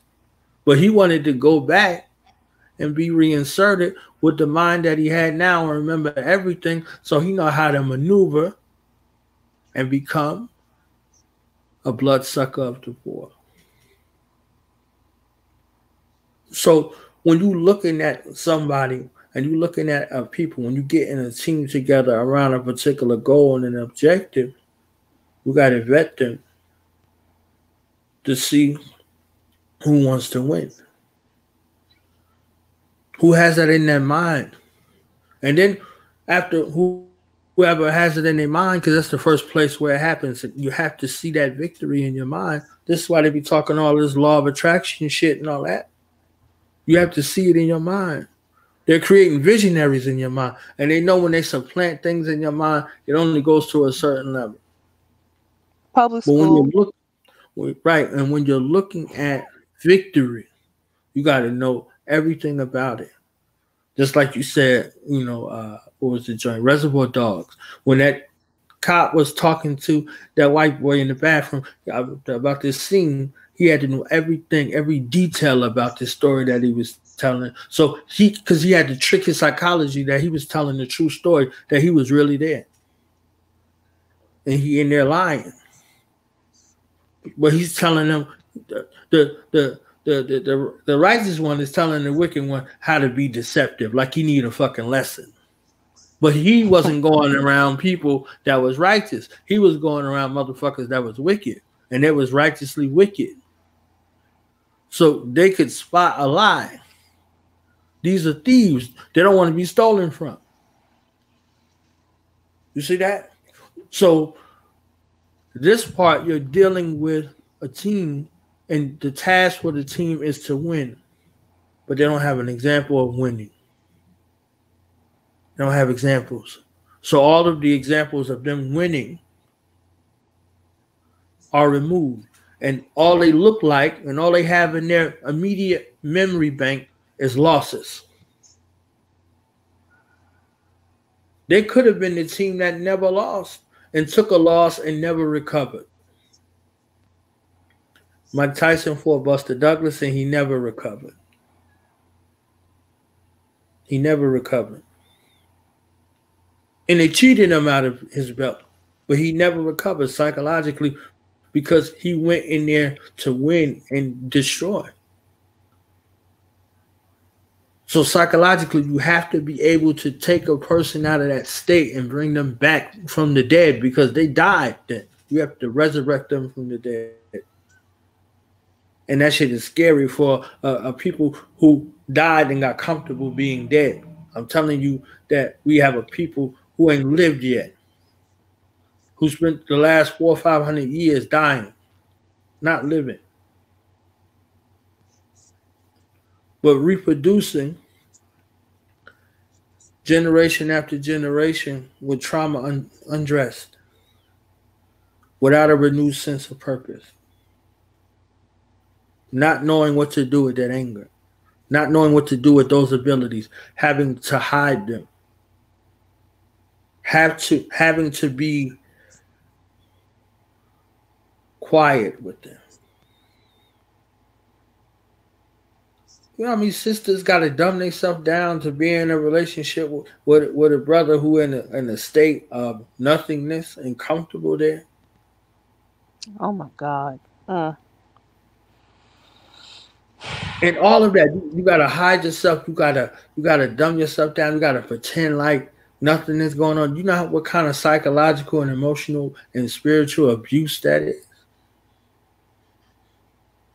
So try being in a relationship with a place called America, where every time you show some of your skills, they snatch you away and they kill you. Don't that shit sound like what was happening in bond service on the plantation? This is why you couldn't show any of your skills, any of your talents, because somebody came with some money for you or somebody came with a rope for you. One way or another, you were gone, never to be seen again. So this is the game called America. So imagine what you have to say to yourself when you say, I'm an African American, I'm an Afro American, I'm a Black American. Who had to die in order for you? Everybody had to die before you, for you to call yourself that, and you can't be. In order for you to be an American, and in order for an American kind of mentality to live in you, the African has to die. It has to die in your spirit. It has to die in your heart. And when it dies in your mental, it dies in your physical. When it dies in your spiritual, it dies in all of the other components. It's dead. It's dormant. So to protect you, it has this defense mechanism.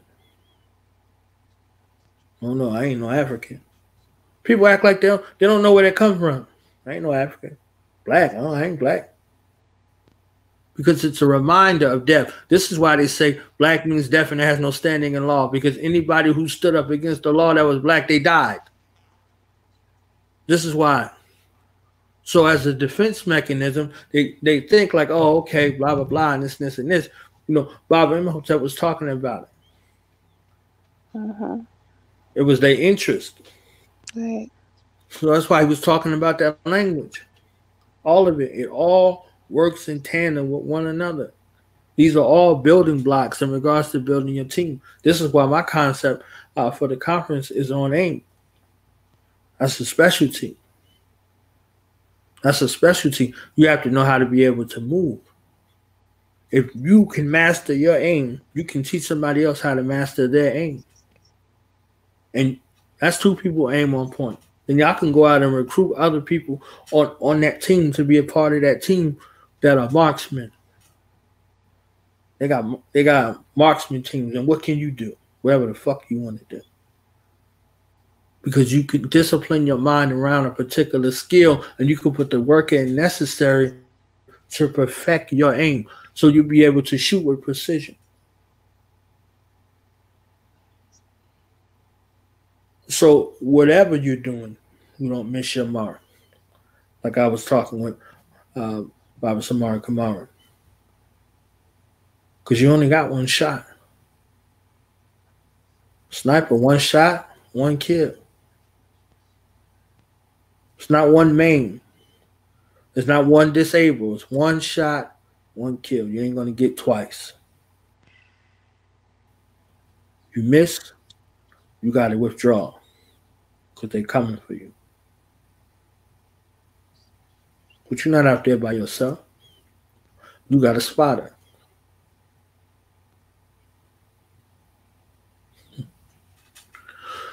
So to answer your question, there's a lot of fear of success, more so than it is fear of failure. Fear of being inadequate in success. Fear in being self-reliant, not trusting your capabilities because of this psychological mind job that you done went through. All these years of telling yourself you ain't shit, listening to those voices and seeing constant examples of anybody who tried to be successful that look like you. Die, get jammed up, get brought up. They come with the bag or they come with the rope.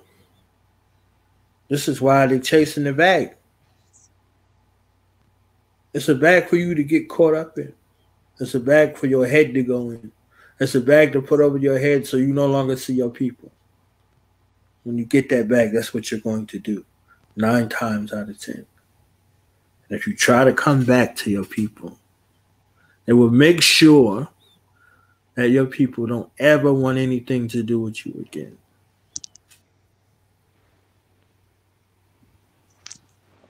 They will whore you.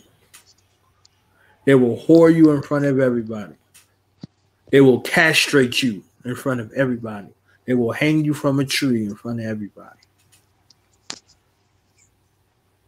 And guess what? You still alive. But you dead to your people. That's the main goal. You dead to your people forever.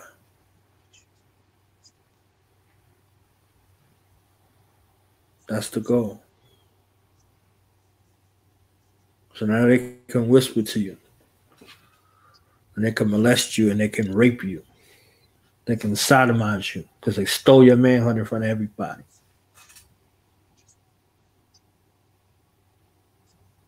They can come and just pat you on the head. Because you're that dog. You're the dog's dog.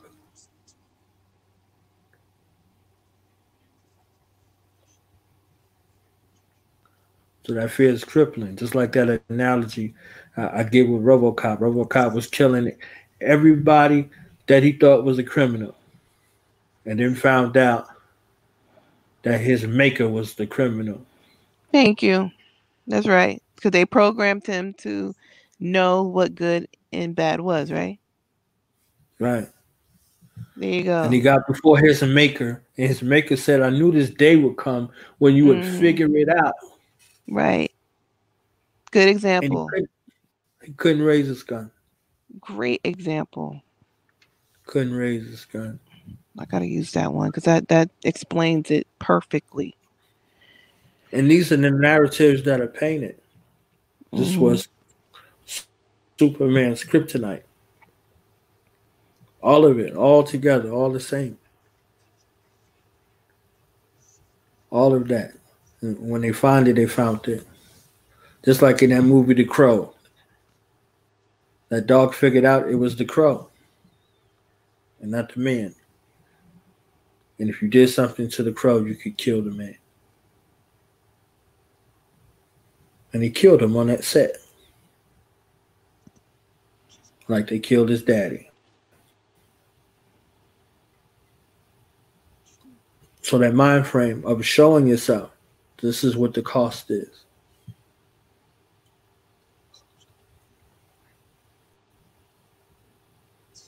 I was going to say something, but I'm going to leave it because everybody's feeling good right now about certain stuff. They're feeling good about certain stuff, the stuff that they see and all of that. That's not a conversation to be had. Not here.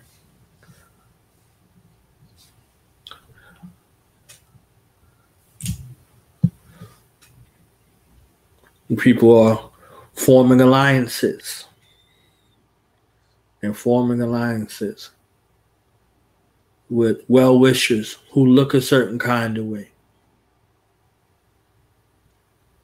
And the evidence has shown different already. We're just not paying attention.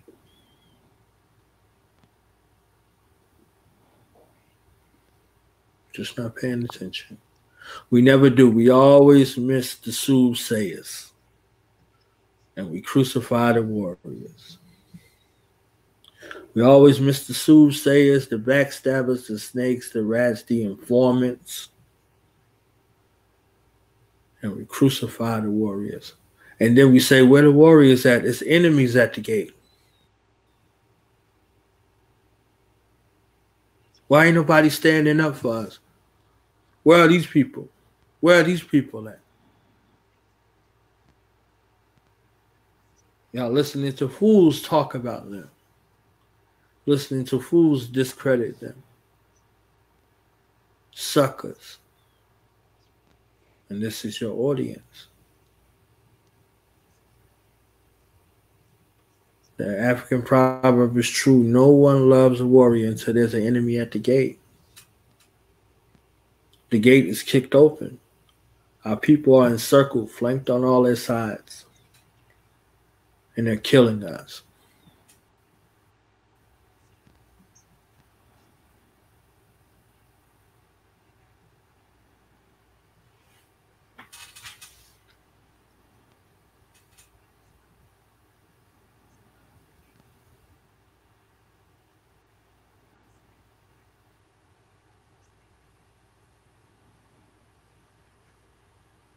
They gonna call on the warriors? I remember that old movie, The Warriors. And that soul brother went in there and said, send the word. But before he said send the word, he said, who are the warriors? That was his question. And the room was silent because ain't nobody know who the hell they were. And he said, send the word. Did they get found? Did they have trouble everywhere they went? Yep. The Lizzies even was about to get them. The Lizzies was out there to get them. That's when you know you got real power. They had shut the city down. Send the word. They was on the radio. Played that song. Nowhere to run. Nowhere to hide. That's power.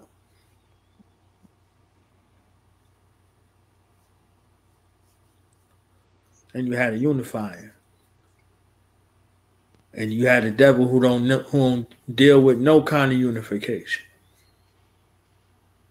pulled the trigger and pointed the finger with the You know what same. that was about? thing. He was on a phone call. You know where that came from? Yeah. We ain't new to this. This We is ain't what new I'm to trying this. to tell you. This is what I'm how it trying to happened. tell people. But this is the people. I'm telling you, they always come with somebody out of the stack and say, "Hey,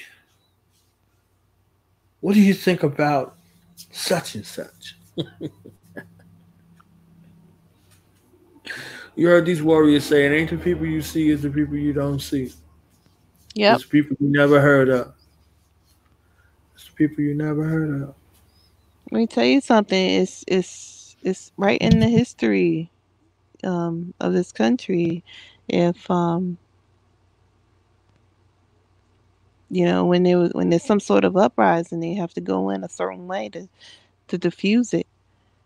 The excuse is that if you do something like that, they'll come and they'll blow you up because they have all the nukes. It don't work that way.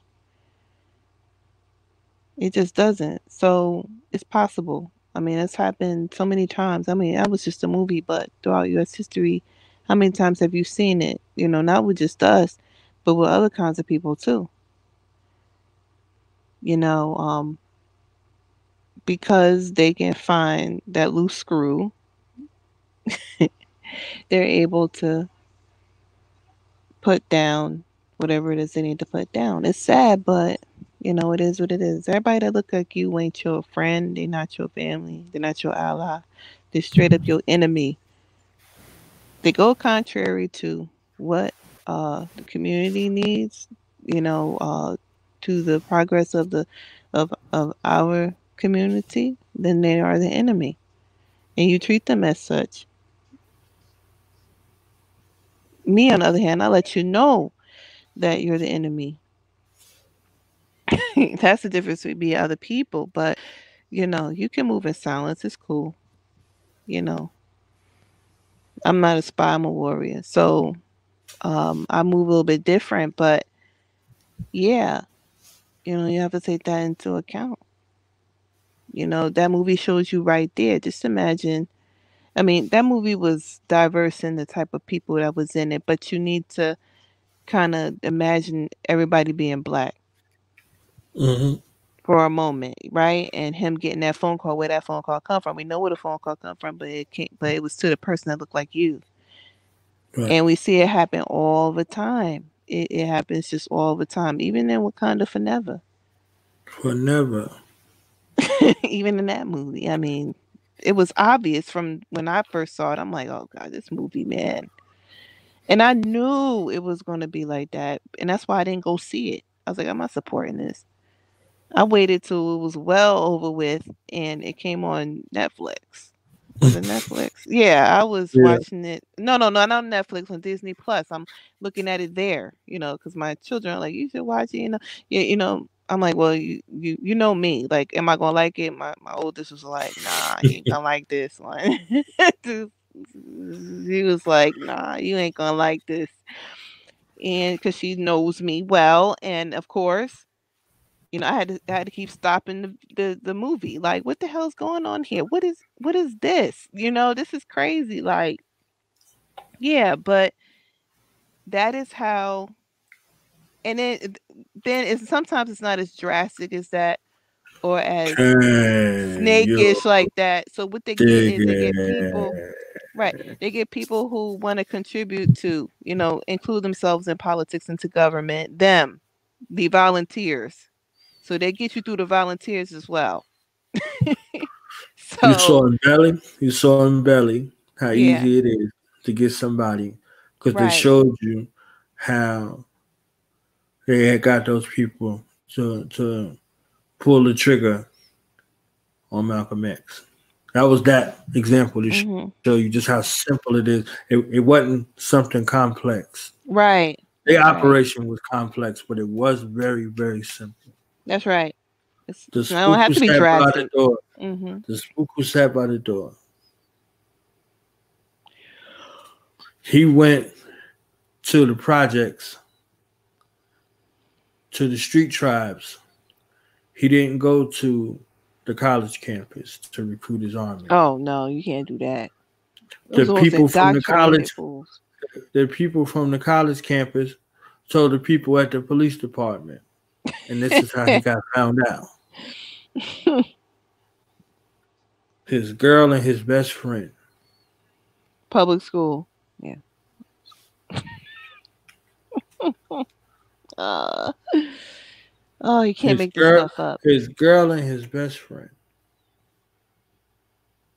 That's right. Listen to those tapes over and over and over and over and over and over. Why was he doing that much investigation? It tells you where their loyalty lies. The volunteers, yeah. All of this investigation, like he was listening to it over and over and over again. He looked like he was on the side of black people. He shot that gun in the air to get rid of those dogs, but he went back and killed his own friend. That's right. You see how it goes? Mm-hmm. The woman he was intimate with turned him in. She's a piece of crap anyway. Turned him in, right? Mm-hmm. And the soul sister played her part, the natural one, right? Mm-hmm. Played her part to the bone and went. And Fly Sister, yeah. Mm-hmm. And told him what it was. Mm-hmm. You see that? You see that? Like it ain't like it's so much. And this is real life work. And this is the anguish that went along with it. And in the book, if you read the book, you would see the type of stuff he subjected himself to get the information that he needed to go to.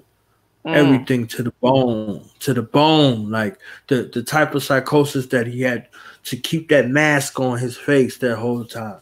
Got to study them, yeah. Mm-hmm. He was there deep, like he was there. Like the book, like Sam Gringley goes in that psychological profile in that book. You read that book, The Spook Who Sat by the Door. Like the film, they could only do so much, and that film was banned. That film was banned. Mm-hmm. They banned that film. Yeah. Like, but if you read the pages of that book, I guarantee you read that book in a day.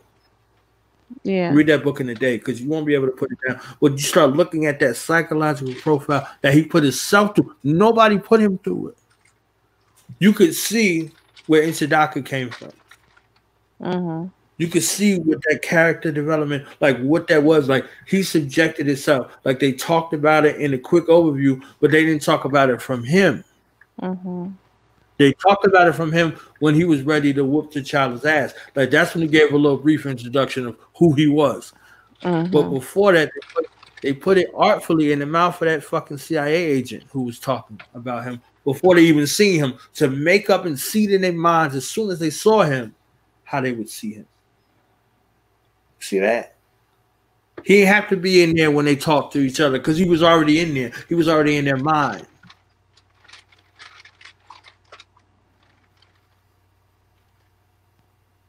That's not my name, princess. That's what he told. Ask me why would he know these traditions? If he asked and he responded to you. Then he showed you the evidence. Then he told him the truth that nobody knew.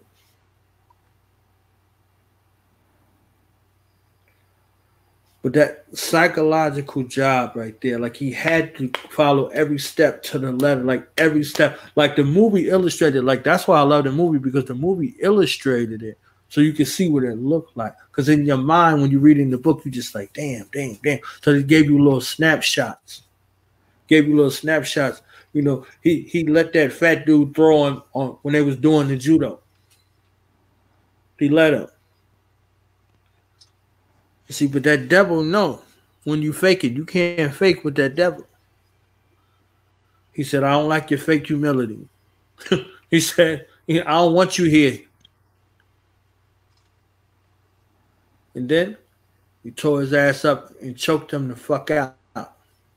Tore his ass up. Like, okay, now we know what it is. He said, once you give up. He said, ain't no rest for the weary. Tossed his fat ass around and choked him out. He didn't have that. That's what we was talking about with it earlier before about those, not preparing to win. More afraid of success than failure.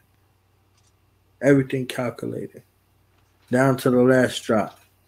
And he made a fatal error. He slipped up and talked to his homeboy. He got real for a second. That was it. All it took was a second. And that changed the whole trajectory of everything. He come in the house, he waiting for him in his own house. And broke in his house trying to be somebody for them. He wanted to be the one with the big bust.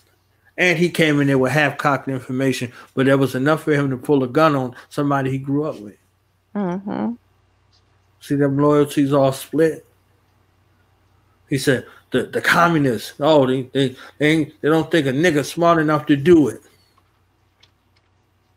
He knew it already. He knew it. He was trained by the spooks. And he spooked out with it. He knew that they was going to surveil him. He knew that they was going to be doing checks, all of it. What he didn't calculate was the people closest to him.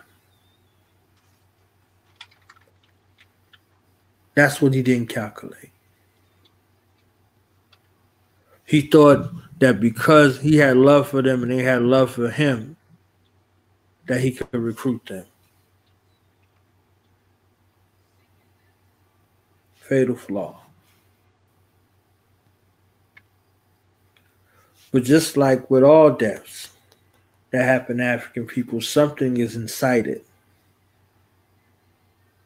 So the mission didn't stop with the man. It intensified with the death of the man. So this is the picture that's being painted. From a man who wasn't a revolutionary, from a man that wasn't a nationalist, just from the well of a mind of a man that our ancestors entered and made him write this. What if? To illustrate it.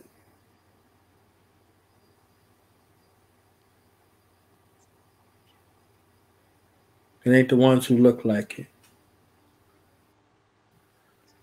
You see, they had them mixies up in that bank, robbed that damn bank, and got back in that damn van. They had the dashiki on and the afros coming out their head. It ain't what it looked like. They listening to the radio report. Some white men, they ain't looking for no white men. Shit. And he showed them in so many degrees. Like he showed them, he said, I'm gonna teach y'all how to steal. And they laughed. He said, you gonna steal this out this dude's office while he in there.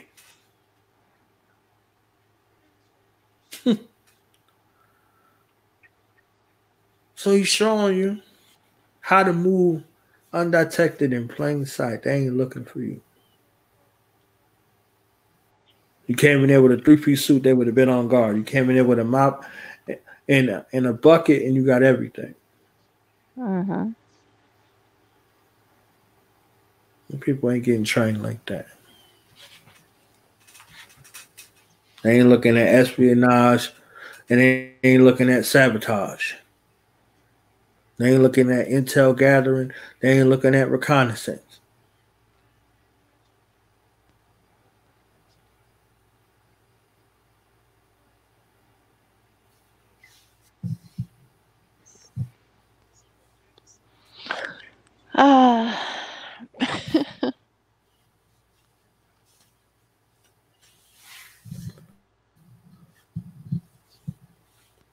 They was in training. They was already running their mouth.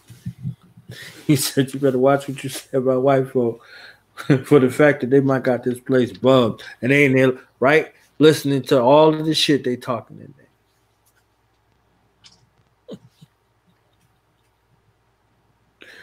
Trying to create some elitism and all that shit.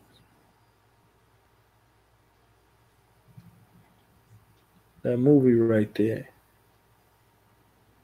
is something to be studied.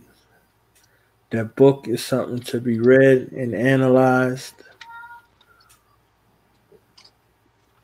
for its intel. It was ahead of its time. And it's supposed to be a fiction book.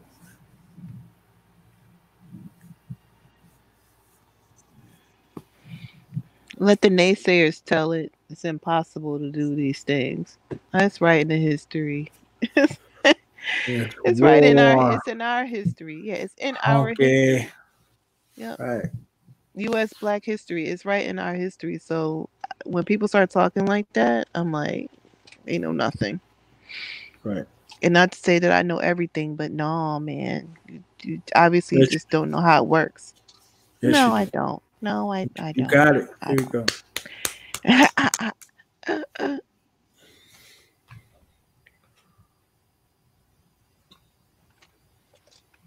You just have to know how. Yeah, I mean, you really can't be one-sided. Have like one what is it? One area of expertise. That's silly. But some people, boast about that. Being one-sided, like, and I'm just looking at them like, okay, you have to know a little bit about everything.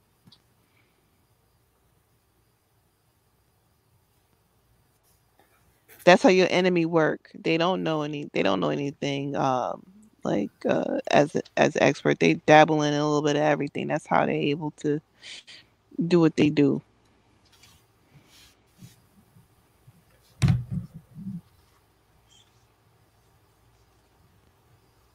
You know how like in the ancient days of like Black people, like everybody had like one job and you were like an expert at that one job. That's how things are supposed to be, right? But not for your enemy. They dabble in a little bit of everything so they can maneuver. So we have to act accordingly, and that's what they don't understand either. So that when it comes to strategy and things like that. So when the minister came out today and was talking about sabotage, and what's the brother's name that talks about the ambush? And yes, George Jackson talks about the ambush and all these different things, right? You have to dabble in a little bit of everything in order to get with this monkey, because that's how they work. You go into their works, you go into their history, you understand that they call it their best scholars, their best thinkers, all knew a little bit of everything, and it's documented. They had an opinion on everything, any subject. And if you read them extensively, you will tell they have no real expertise in one thing or in any of the subjects that they're speaking on. It's just giving their opinion, their philosophy of the way things ought to be. Like Cyrus and the Warriors said. He said everything that he explained. He said these are the things. This is the way things ought to be. From my perspective, this is the way things are to be. So when they're speaking according to their perspective on things and how they think things should be. It don't apply to us. And I think that what we're trying to do is trying to apply that thing to us, their expectations. And that's where we go wrong. You know who he spoke like? Huh? Do you know What who he happened? spoke like? Cyrus? Cyrus, who he spoke like? Not Yeah. exactly, but who? To see if you can hear his voice in your head.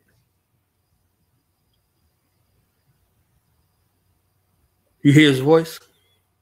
Yeah. Kwame Ture. Oh my gosh. Yes. Yes. Yes. That's right. So killing him was like, We got the Moon Street Brothers right next to the Van Cortlandt Rangers. Now that is a miracle. Yes, yes, you're absolutely right. and That's Kwame Ture right. said things 3 times.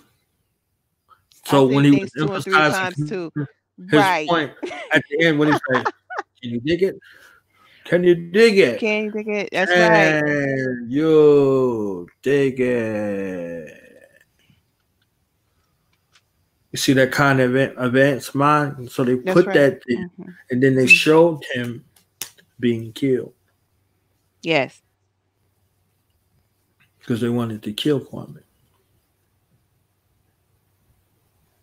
So,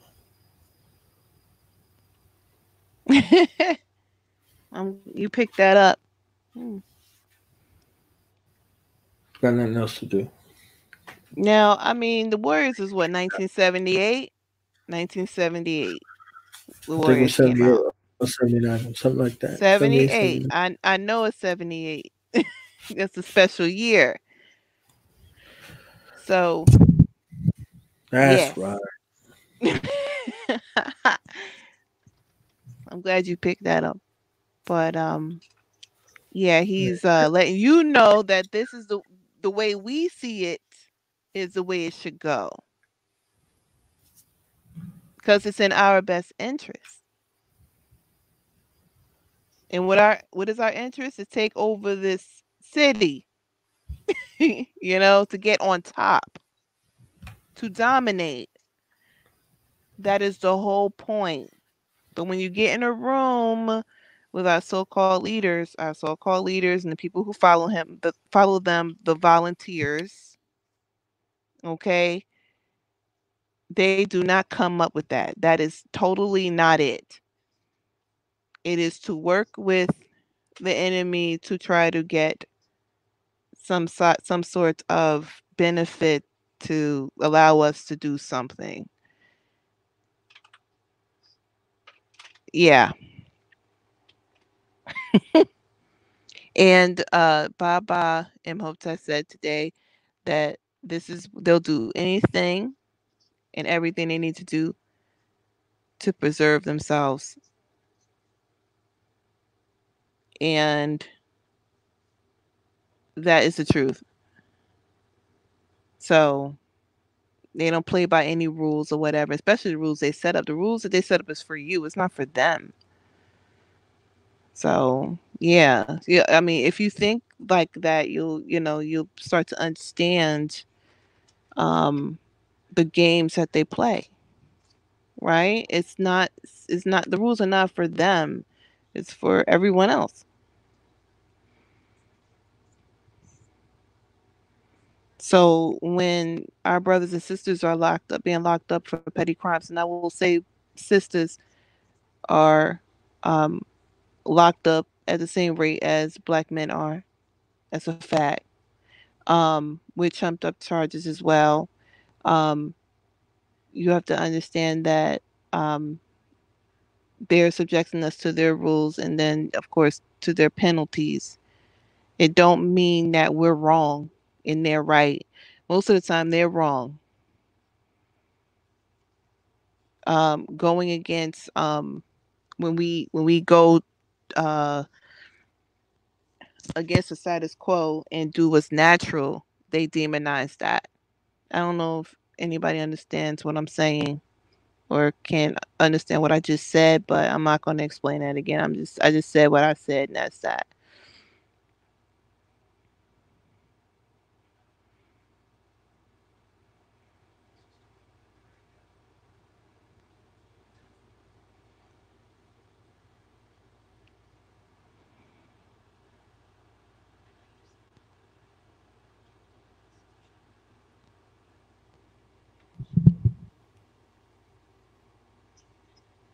My VJ Ralph McDaniels on when it's time to wrap up Video Music Box. He's like, well, that's about it for me.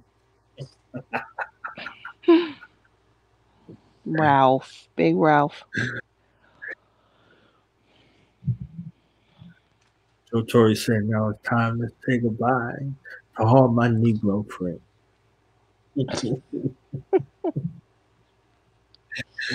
Are y'all ready for the next comedian? Look, I'm telling you, y'all gonna be acting brand new when he show up. When he show up, y'all gonna be like, ah. I'm asking with a damn cowboy hat too. Like, where that cowboy hat? Like he was on Def Jam. You know what I was wondering?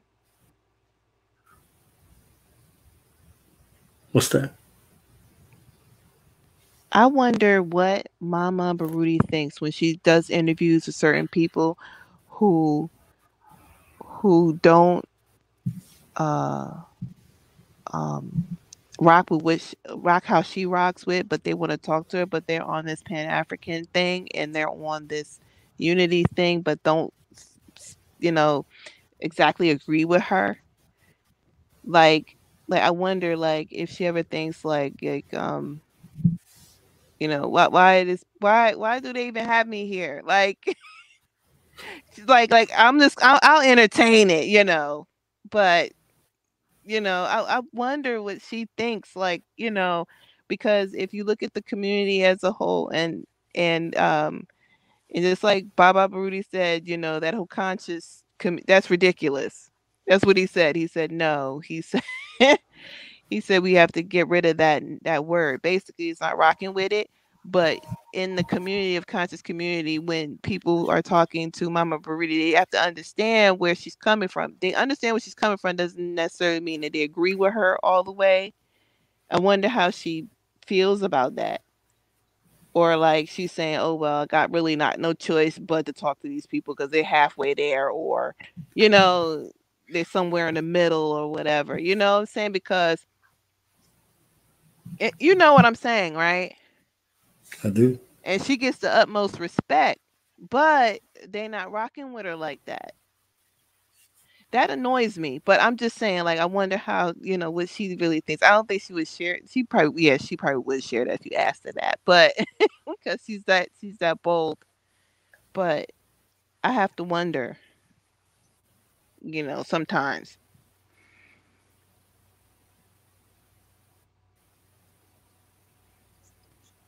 That's all. Just I tell you what I was wondering.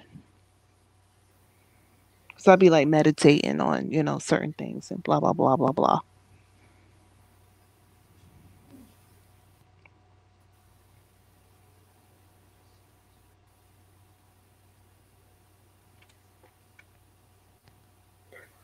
Yeah, that's an interesting question.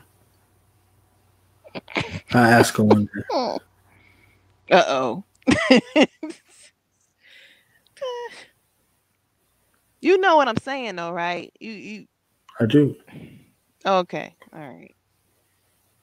I'm telling you, the majority of the conscious community is not rocking with her like that. They just not. You know what I'm saying? She's all or nothing, just like I am. I'm the same way. But she gets the utmost respect in the way she speaks. I'm wasting my time over here, but I'm just for teaching purposes. You know what I'm saying? Or they could possibly make it here one day, so I'll entertain them. That type of thing. But I like how Baba Baruti blew that nonsense out the water. They're scholars, so. There's scholars that love African people. So they'll go to places and use their artful skills to make the best out of a bad situation. That's got to be it. Yes, that's got to be it. I'll be frustrated. They don't go a lot of places like that. But they do go a lot of places and they speak a lot of places, and they have an army of a community around the globe that rolls with them. So it's not a lot of situations where you want to have them Africans in the spot being subjected to anything like that. They're not in the conscious community, though. That'll be people that fight and kill you, fucking around with mom and baba. Right, but there's none of them in the conscious community. I'm sitting here thinking and trying to pull up some names that we may have know that could be close to, our ideologies. I don't like to call them ideologies. It's what's right, okay? As far as few in between, I'm telling you, I just it's not there. So, well, a few of the people that's been in the public eye, you've seen. That's what I'm talking about. Yeah, come through here, but by and large, these other people they have agendas and they serve a purpose. And anybody who gets caught up in that tailspin, ain't even a whirlwind. That's a tailspin. That's what happens. Either you learn a lesson or you learn a lesson. Either way. So.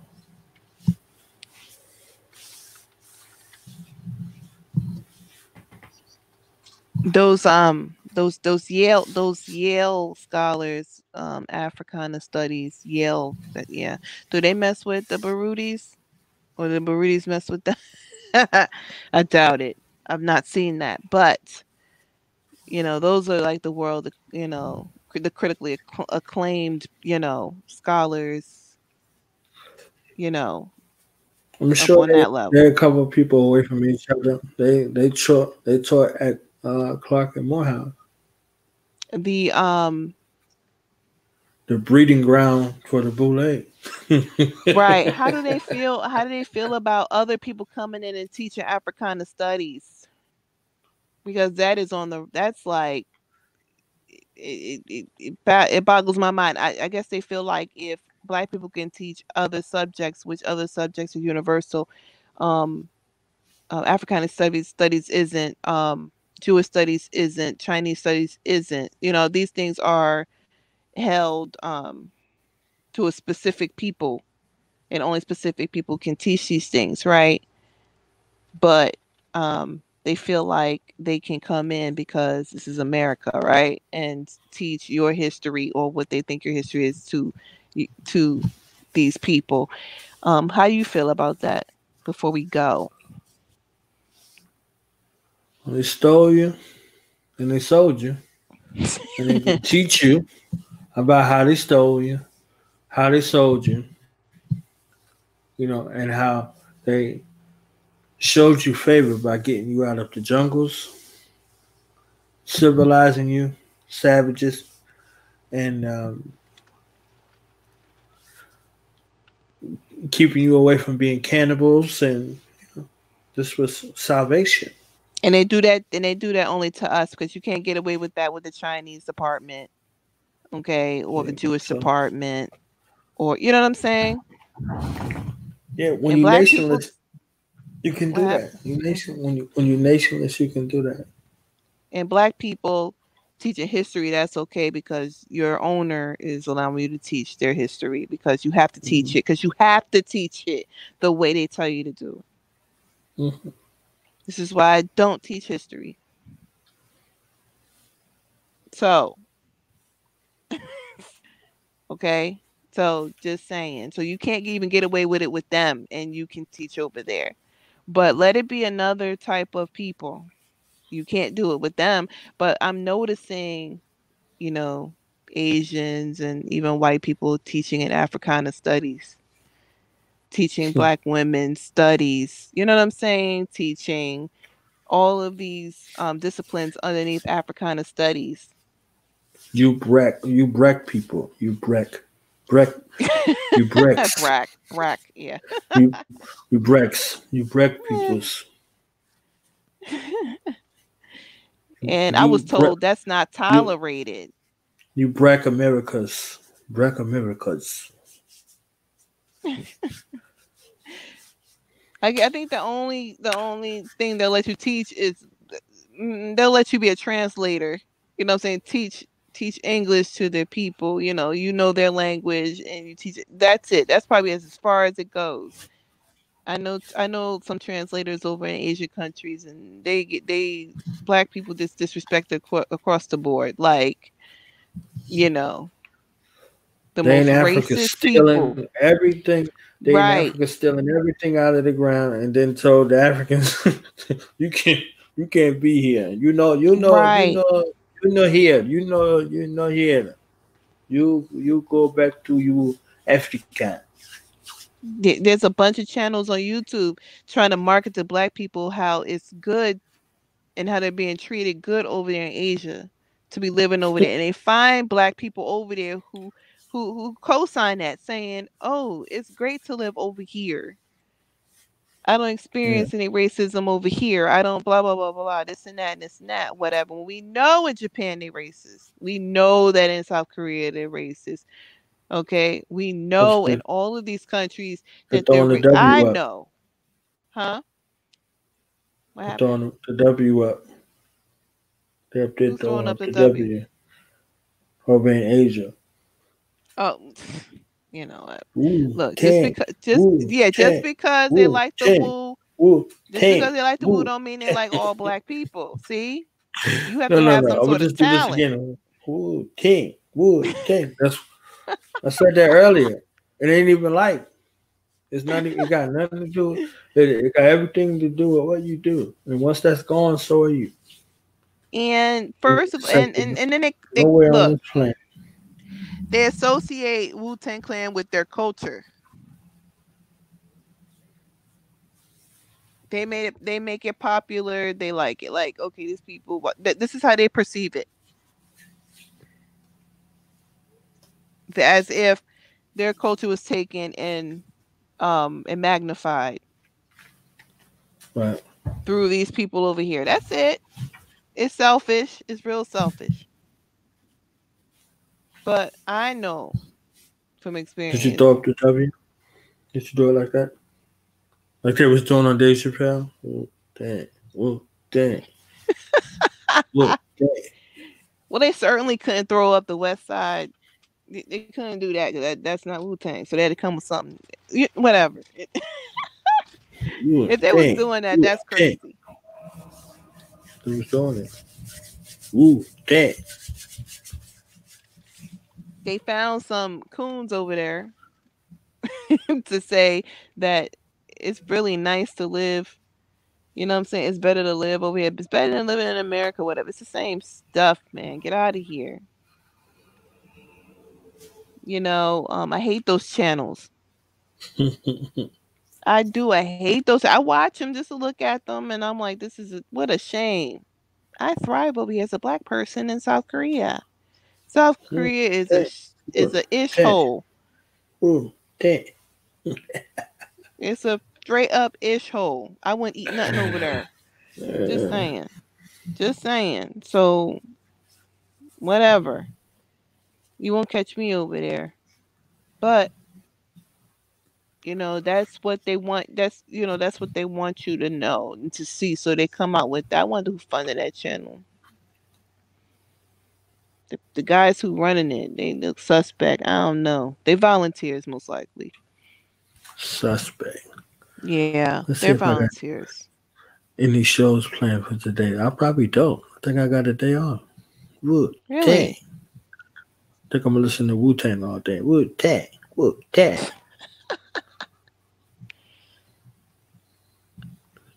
I think they're supposed to be adding Rock to Netflix. They're adding a whole bunch of stuff to Netflix.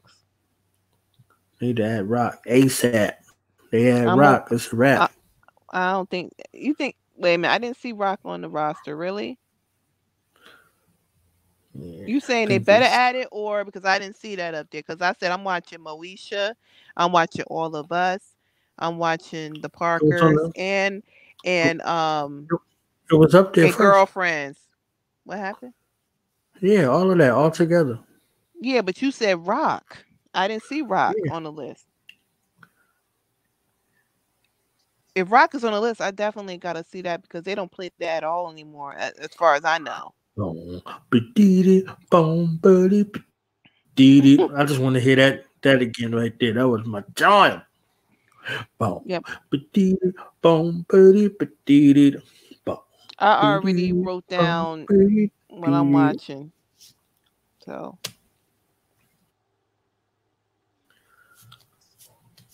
Watching Rock. I don't care about none of that other stuff.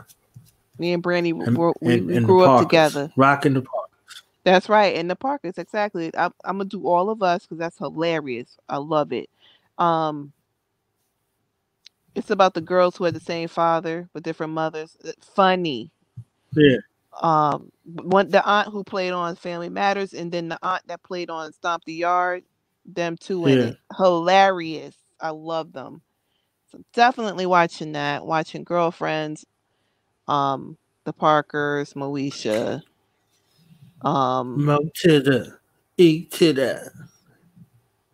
Yeah, I'm not gonna watch. The Game. They putting the Game on there. I don't know how I feel about that, but I'm watching Rock. but Rock on. That's what it is. They better put it on there tonight, right now, because I got the day off. Rock. If they do, let me know because I haven't seen that since I was little. So that's how long ago that was. Like that's a long time ago. And how come they don't play the reruns for it? They just don't. I'm wind up filling up my schedule or something. I don't remember any of the episodes. Like I'm telling you, like I know the show. I watched it. I know it, but it's been so long I can't remember the episodes. I know the brother was a musician, right? And then he had his father there and his wife, right? They had no kids. Eleanor. You don't say his wife. You say Eleanor because Eleanor wasn't taking no shit. None. Yeah, I remember that lady. Eleanor, and then so it was the four of them. They had no kids. Yeah. That was the rawest black TV wife out there, next to Esther Roll in Good Times. But for the 90s, she was it. I think Claire Huxtable was like number one, and Eleanor was number two. Yeah, thank you. I have to say, what are you talking about? But I get what you're saying. But it was two different kind of shows, though. But yeah, Eleanor was the 90s. Claire was the 80s into the 90s. 80s, yeah, right. Into the 90s, and Esther Roll was in the 70s. So right, that's right. Yeah, that's right. Eleanor was about to beat Tisha Campbell ass over her man. And then Tisha Campbell had to do that to she came in that classroom with that grease. What was it? Some Vaseline or something in them sneakers? Yeah, she did. She took the earrings off, pulled out the Vaseline, pulled out the sneakers. Yeah.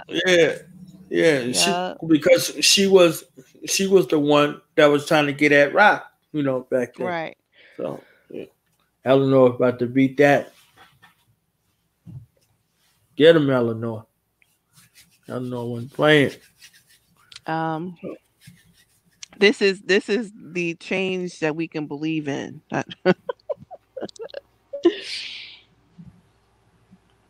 I don't know. That was the sarcasm. Okay. They naming the schools after our slain brothers and sisters who got no justice. I'm totally against it, but what can I do? The school board voted against it. I voted. My vote was against it, but they all were for it. Everybody was all for it. Changing what school names to what? To our slain, like the George Floyd Elementary School, Breonna Taylor Academy. They're using all the names, McLean. They're changing the school names to our slain who haven't gotten any justice. And this is happening across the country. And it happened in my district. And I voted against that. Like, nah, Y'all not gonna do that, you know. I understand what that is, but for other people, they don't understand it. They think it's a good thing.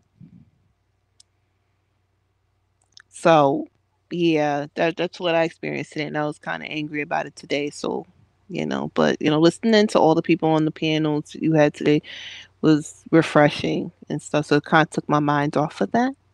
But that's what's going on.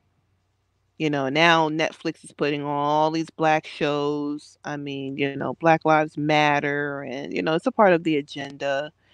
And it's once again we're being exploited because what this does is it brings money to them and viewership, you know, on us. So you know everything is calculated.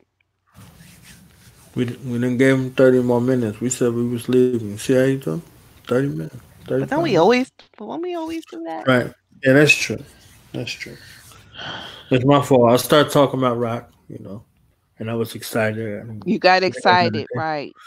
Right. You got excited. They should put that Raggedy movie, that Raggedy TV show on. What was it? Colors? True Colors or Colors or whatever it was. With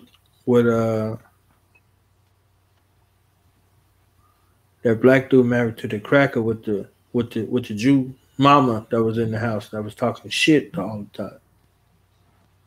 What was that? I didn't watch that because I don't even know what that is. Yeah, I think it was Colors. Something like Colors. that. Colors, True Colors. It was something like that. Whatever. No, not my cup of tea. Yeah, it was interesting. Mother-in-law, two mother-in-law. Yeah.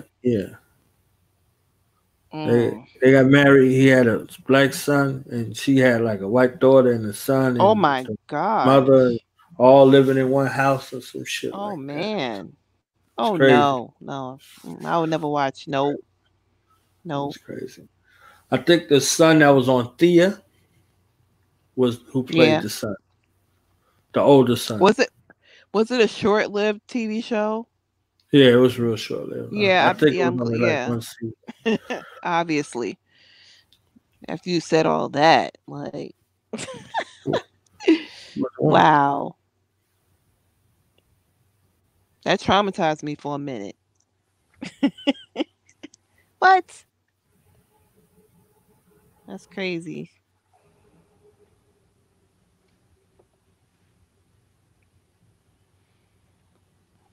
Why one of my elders say yesterday, "Get your hand out of my pocket." I said, "Oh my God, no.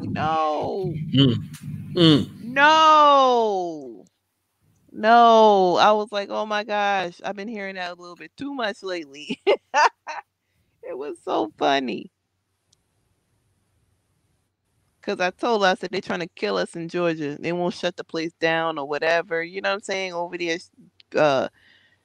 suing the mayor of Atlanta and stuff. And she was like, "You know how they do. Get your hand out of my pocket." That's what she said.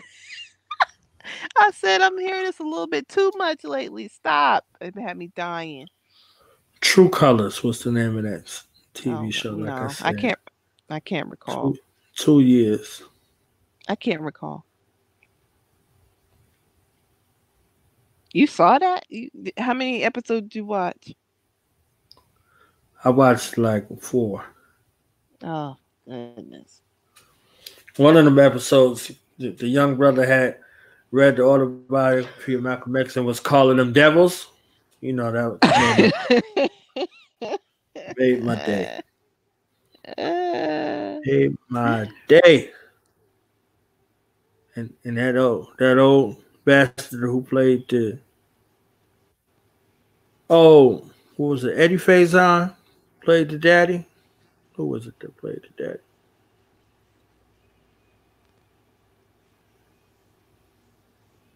Frankie Faison from Coming to America. Well, come on in, gentlemen. Remember him? Yeah, I know him. Yeah. You're rich, stupid motherfucker. You know, he played the father. He played the father. Yeah. Yep. Of course. Did he get fired? Did he get fired? Everybody else got, they said 46 episodes. He got 35. Did he die in the movie on the TV show? True Colors, 90 to 92. Oh, that's a long time then. Okay. That's 2 years. Okay. 2 seasons. Look at Thea. Thea Vidal. Yeah. Go ahead, Thea. I've been working hard, 2 jobs every day. Get him, Thea. She she fell in some really bad times. She talked bad about Hollywood, and also Nell also did too. And Nell went Don't give down. me a I break. mean, yep, she went down sick, poor, and just miserable. She went out horrible life. Yep, that's what I wonder if Hollywood he did to died. her. Yep. Frankie Faison, Gemini. That, Frankie Faison is Pops. Right. Right. Luke Kiech. I'm gonna see if I can find Frankie Faison and see what happened. Yep, some fucking nasty Jew thought this would be a good idea.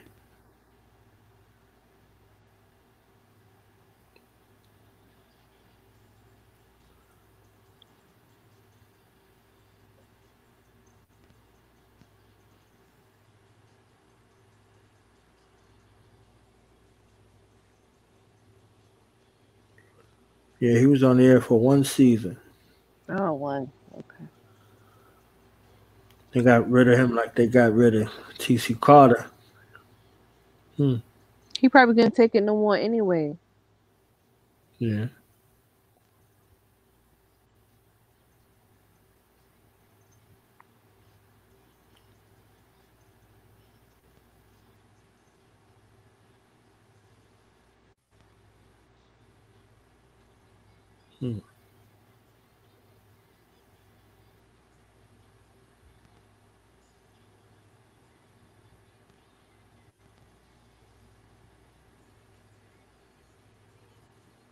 Mm-hmm. Oh man, I'm just looking to see when he snuck in. Because they replaced him with another dude. He was in Grease Lightning and everything.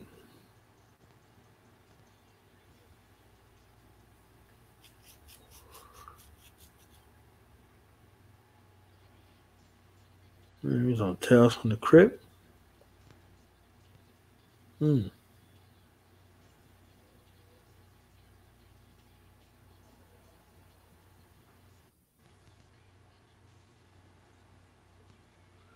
Yep, in 1991, he replaced Frankie Faison as Ronald Freeman, a black demon.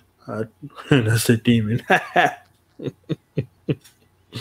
black dentist married to a white housewife on Fox, True Colors.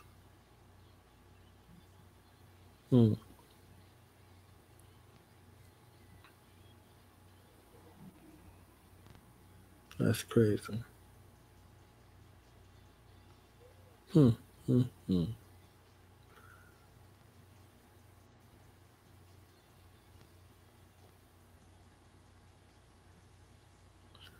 They just straight up got rid of my man Frankie Faison. No good bastards.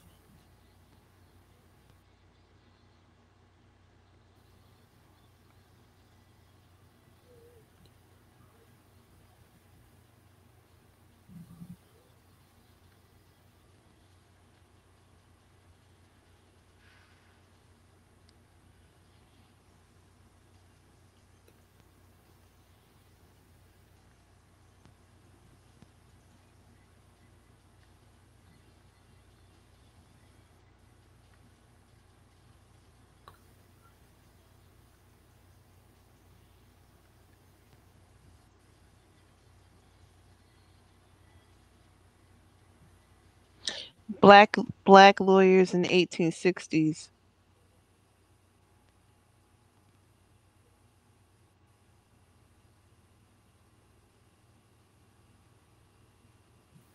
You talk about that later. Damn, forgot he was Burrell on The Wire. Oh, gosh. man. Damn, Frankie Faison. They did you dirty, fam. They did you dirty. Talk about it. The whole bunch of them that got done dirty. Yeah. Did him dirty.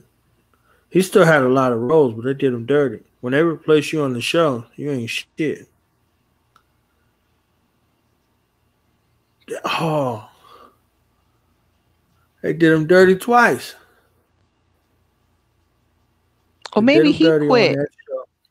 True, nah, they did him dirty. There wasn't that many black people getting roles like that. You don't just walk away. You don't just walk away. They did him dirty. Did him dirty. And damn, he been getting done dirty his whole career. Died in Luke Cage. He didn't get to make it 2 seasons. He got 1 season. Look, because they had no intention on letting it go past 2 seasons. So, he had a longer he had a longer ride in The Wire. He was in The Wire for a couple of seasons, and then he got replaced by that other lieutenant. He was only in 2 played episodes. Mobay on Oz. Well, I mean, he did better there than Luke Cage. I think he was there for 2 or 3 episodes. That's it. Yeah. Switzerland. Damn. Props.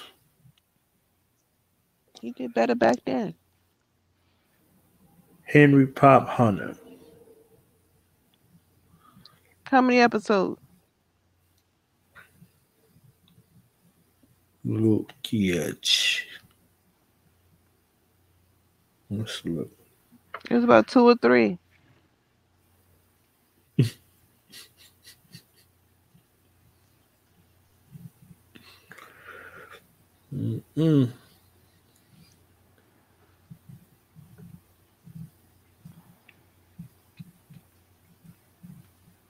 Samuel did better than all of them combined. Samuel said, "The hell with this shit." He was in School Days. He played the guy with the Jerry curl in the KFC. Damn, when it was called Kentucky Fried Chicken. Just like you said. What? 3 episodes. Yep, that's what yes, thank you. Damn. He was cut off. He was in that remake of Hawaii 5-0. Yeah. Damn. My grandfather used to watch the shit out of them. Well, I mean, you spoke while that was on. That and Bonanza? Yeah, but I was not a Bonanza person, but my granddaddy turned watched that the off. fuck out of that damn movie. And what was it? Gunsmoke? What else? Yeah, I like Gunsmoke. I don't like Bonanza. What else was he watching? He watching that Hawaii 5-0. He'd be like, book him, Dano. In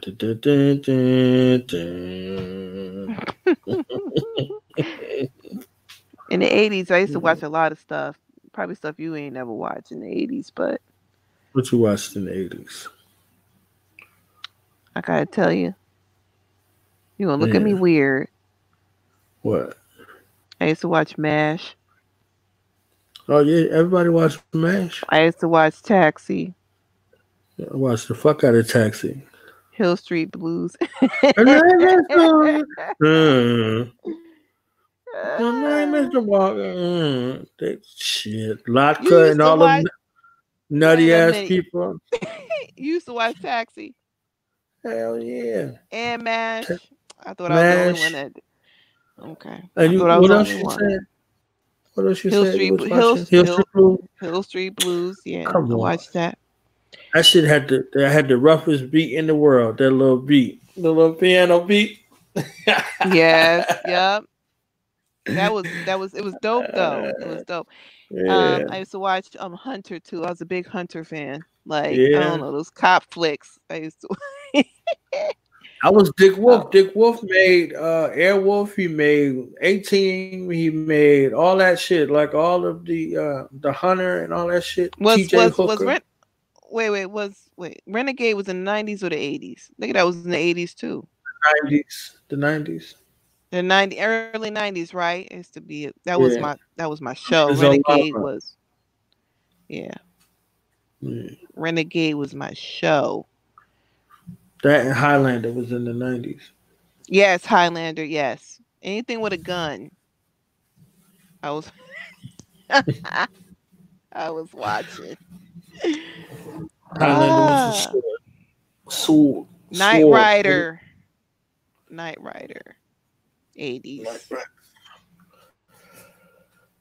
That car drove itself. Kit. But I know somebody, I don't know who broke it down. Somebody broke it down to tell us how evil that show was. I said, damn, I used to like that show. Yes. Right. They broke down the evil in it. I said, ooh, okay. I didn't know all that. I was just a child. Dun, dun, dun, dun, dun. Dun, dun, dun, dun, dun. Woo, woo. My father was really big into that Miami Vice. Miami Vice. Oh, shit. Yeah, he was really big into that. That's way a little bit before my time, but he was obsessed with that. You watch Chips too? I watched Chips. I watched Chips. You watch anything with a gun. Highway to Heaven. You watch Highway to Heaven? Yeah, I did watch that. Yeah, I did watch that. You watched The Incredible Hulk? Of course. And The Bionic Woman, yes. One came on after the other, yes. Yep. Yeah, all those white TV shows. TV was good back then because it was all white shows and then it was all black ones, except for 18. I was a avid 18 fan. Like that was my favorite. But yeah. 80s was good TV.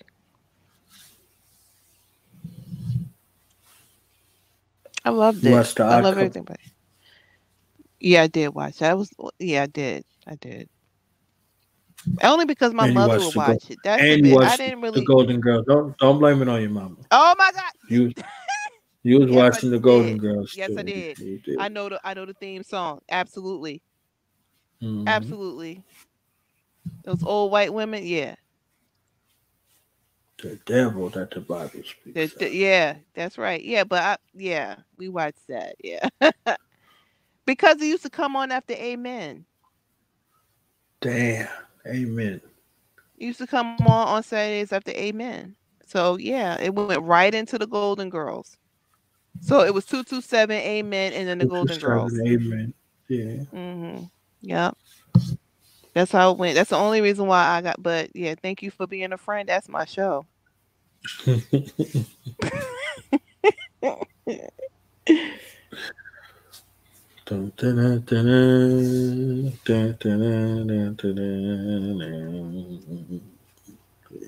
was nuts.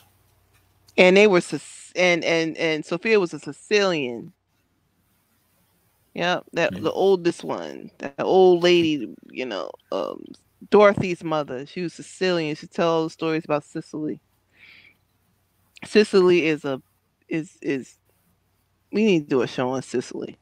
Sicily is it's the devil. Is a piece. It's a piece of.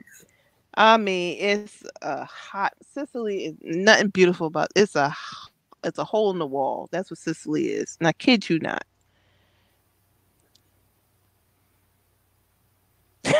So I mean, I don't know if it was always like that. It's a terrible country. Just saying. But when I got there, I was like, Sophia. Now we gave him another bad about Sicily. 25 minutes on top of the 25 minutes. Oh, really? Oh, okay.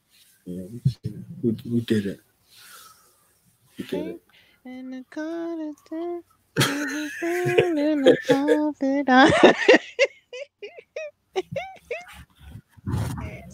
Who was that, Dolly Parton?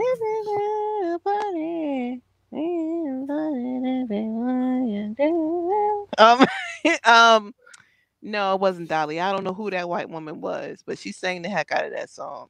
Yeah, Rogers, one of them. No, wasn't too many of them. Wasn't too many of them. It wasn't, but I mean, this lady wasn't famous though. Like, she wasn't famous. Okay, so, but everybody know that theme song. Okay, I have a Golden Girls mug. Okay, I think they probably said it was. They probably said it was Dolly Parton or one of them. Betty White's still alive. She just won't die. Just won't die. They all dead. She's the only one. She will not die. She will not die. And she be showing up places talking shit still. Yep. I think they had to put 3 billion. Huh? 3 billion years old. I think they had to put her on timeout because she went off on somebody, and I don't know if it was racist or what, but she went off on somebody. She wasn't back in St. Olaf, wherever she was. No, St. Olaf, wherever that place was. Hell, that's where she came from. Right, but Sophia would talk about Sicily and everything, and her husband. So when I got there, I was like, "This is not what Sophia said." You know, when I got there, what is this? The hellhole. When Donald Trump says those countries are hell, they're hellholes. Okay.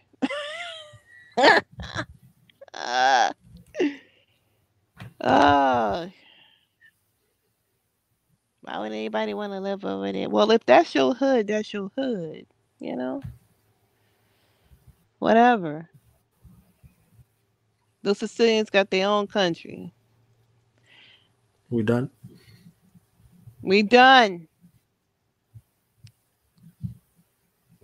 Thank you for being a friend. You about to go watch that bullshit right now. You about to be like, yeah. I was watching that shit all night. Nah, I'm not gonna watch that. Nah, about to go. I want to find Moesha. I'm gonna start with Moesha first. I'm about to watch these buttons and it's a wrap. Yeah, push a button.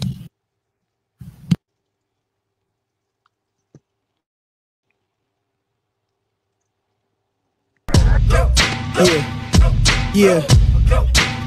Now we gonna tell them. That in front. We tell them like this, yo. I'm an African. I'm a African. I'm an African. I'm a African. Yeah, y'all like that? No more. This man's mind is open. I'm an African. I'm a African. I'm an African. I'm a. Let's get back to the gritty best developed by recognizing the common enemy.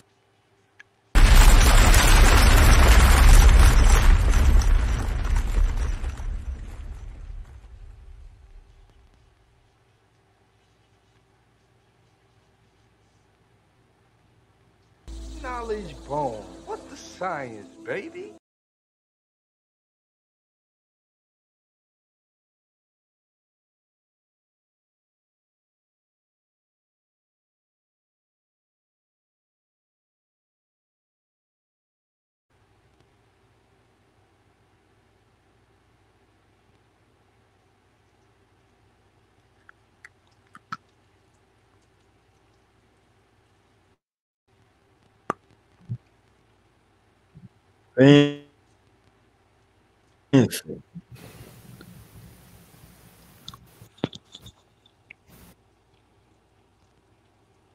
I'ma say it.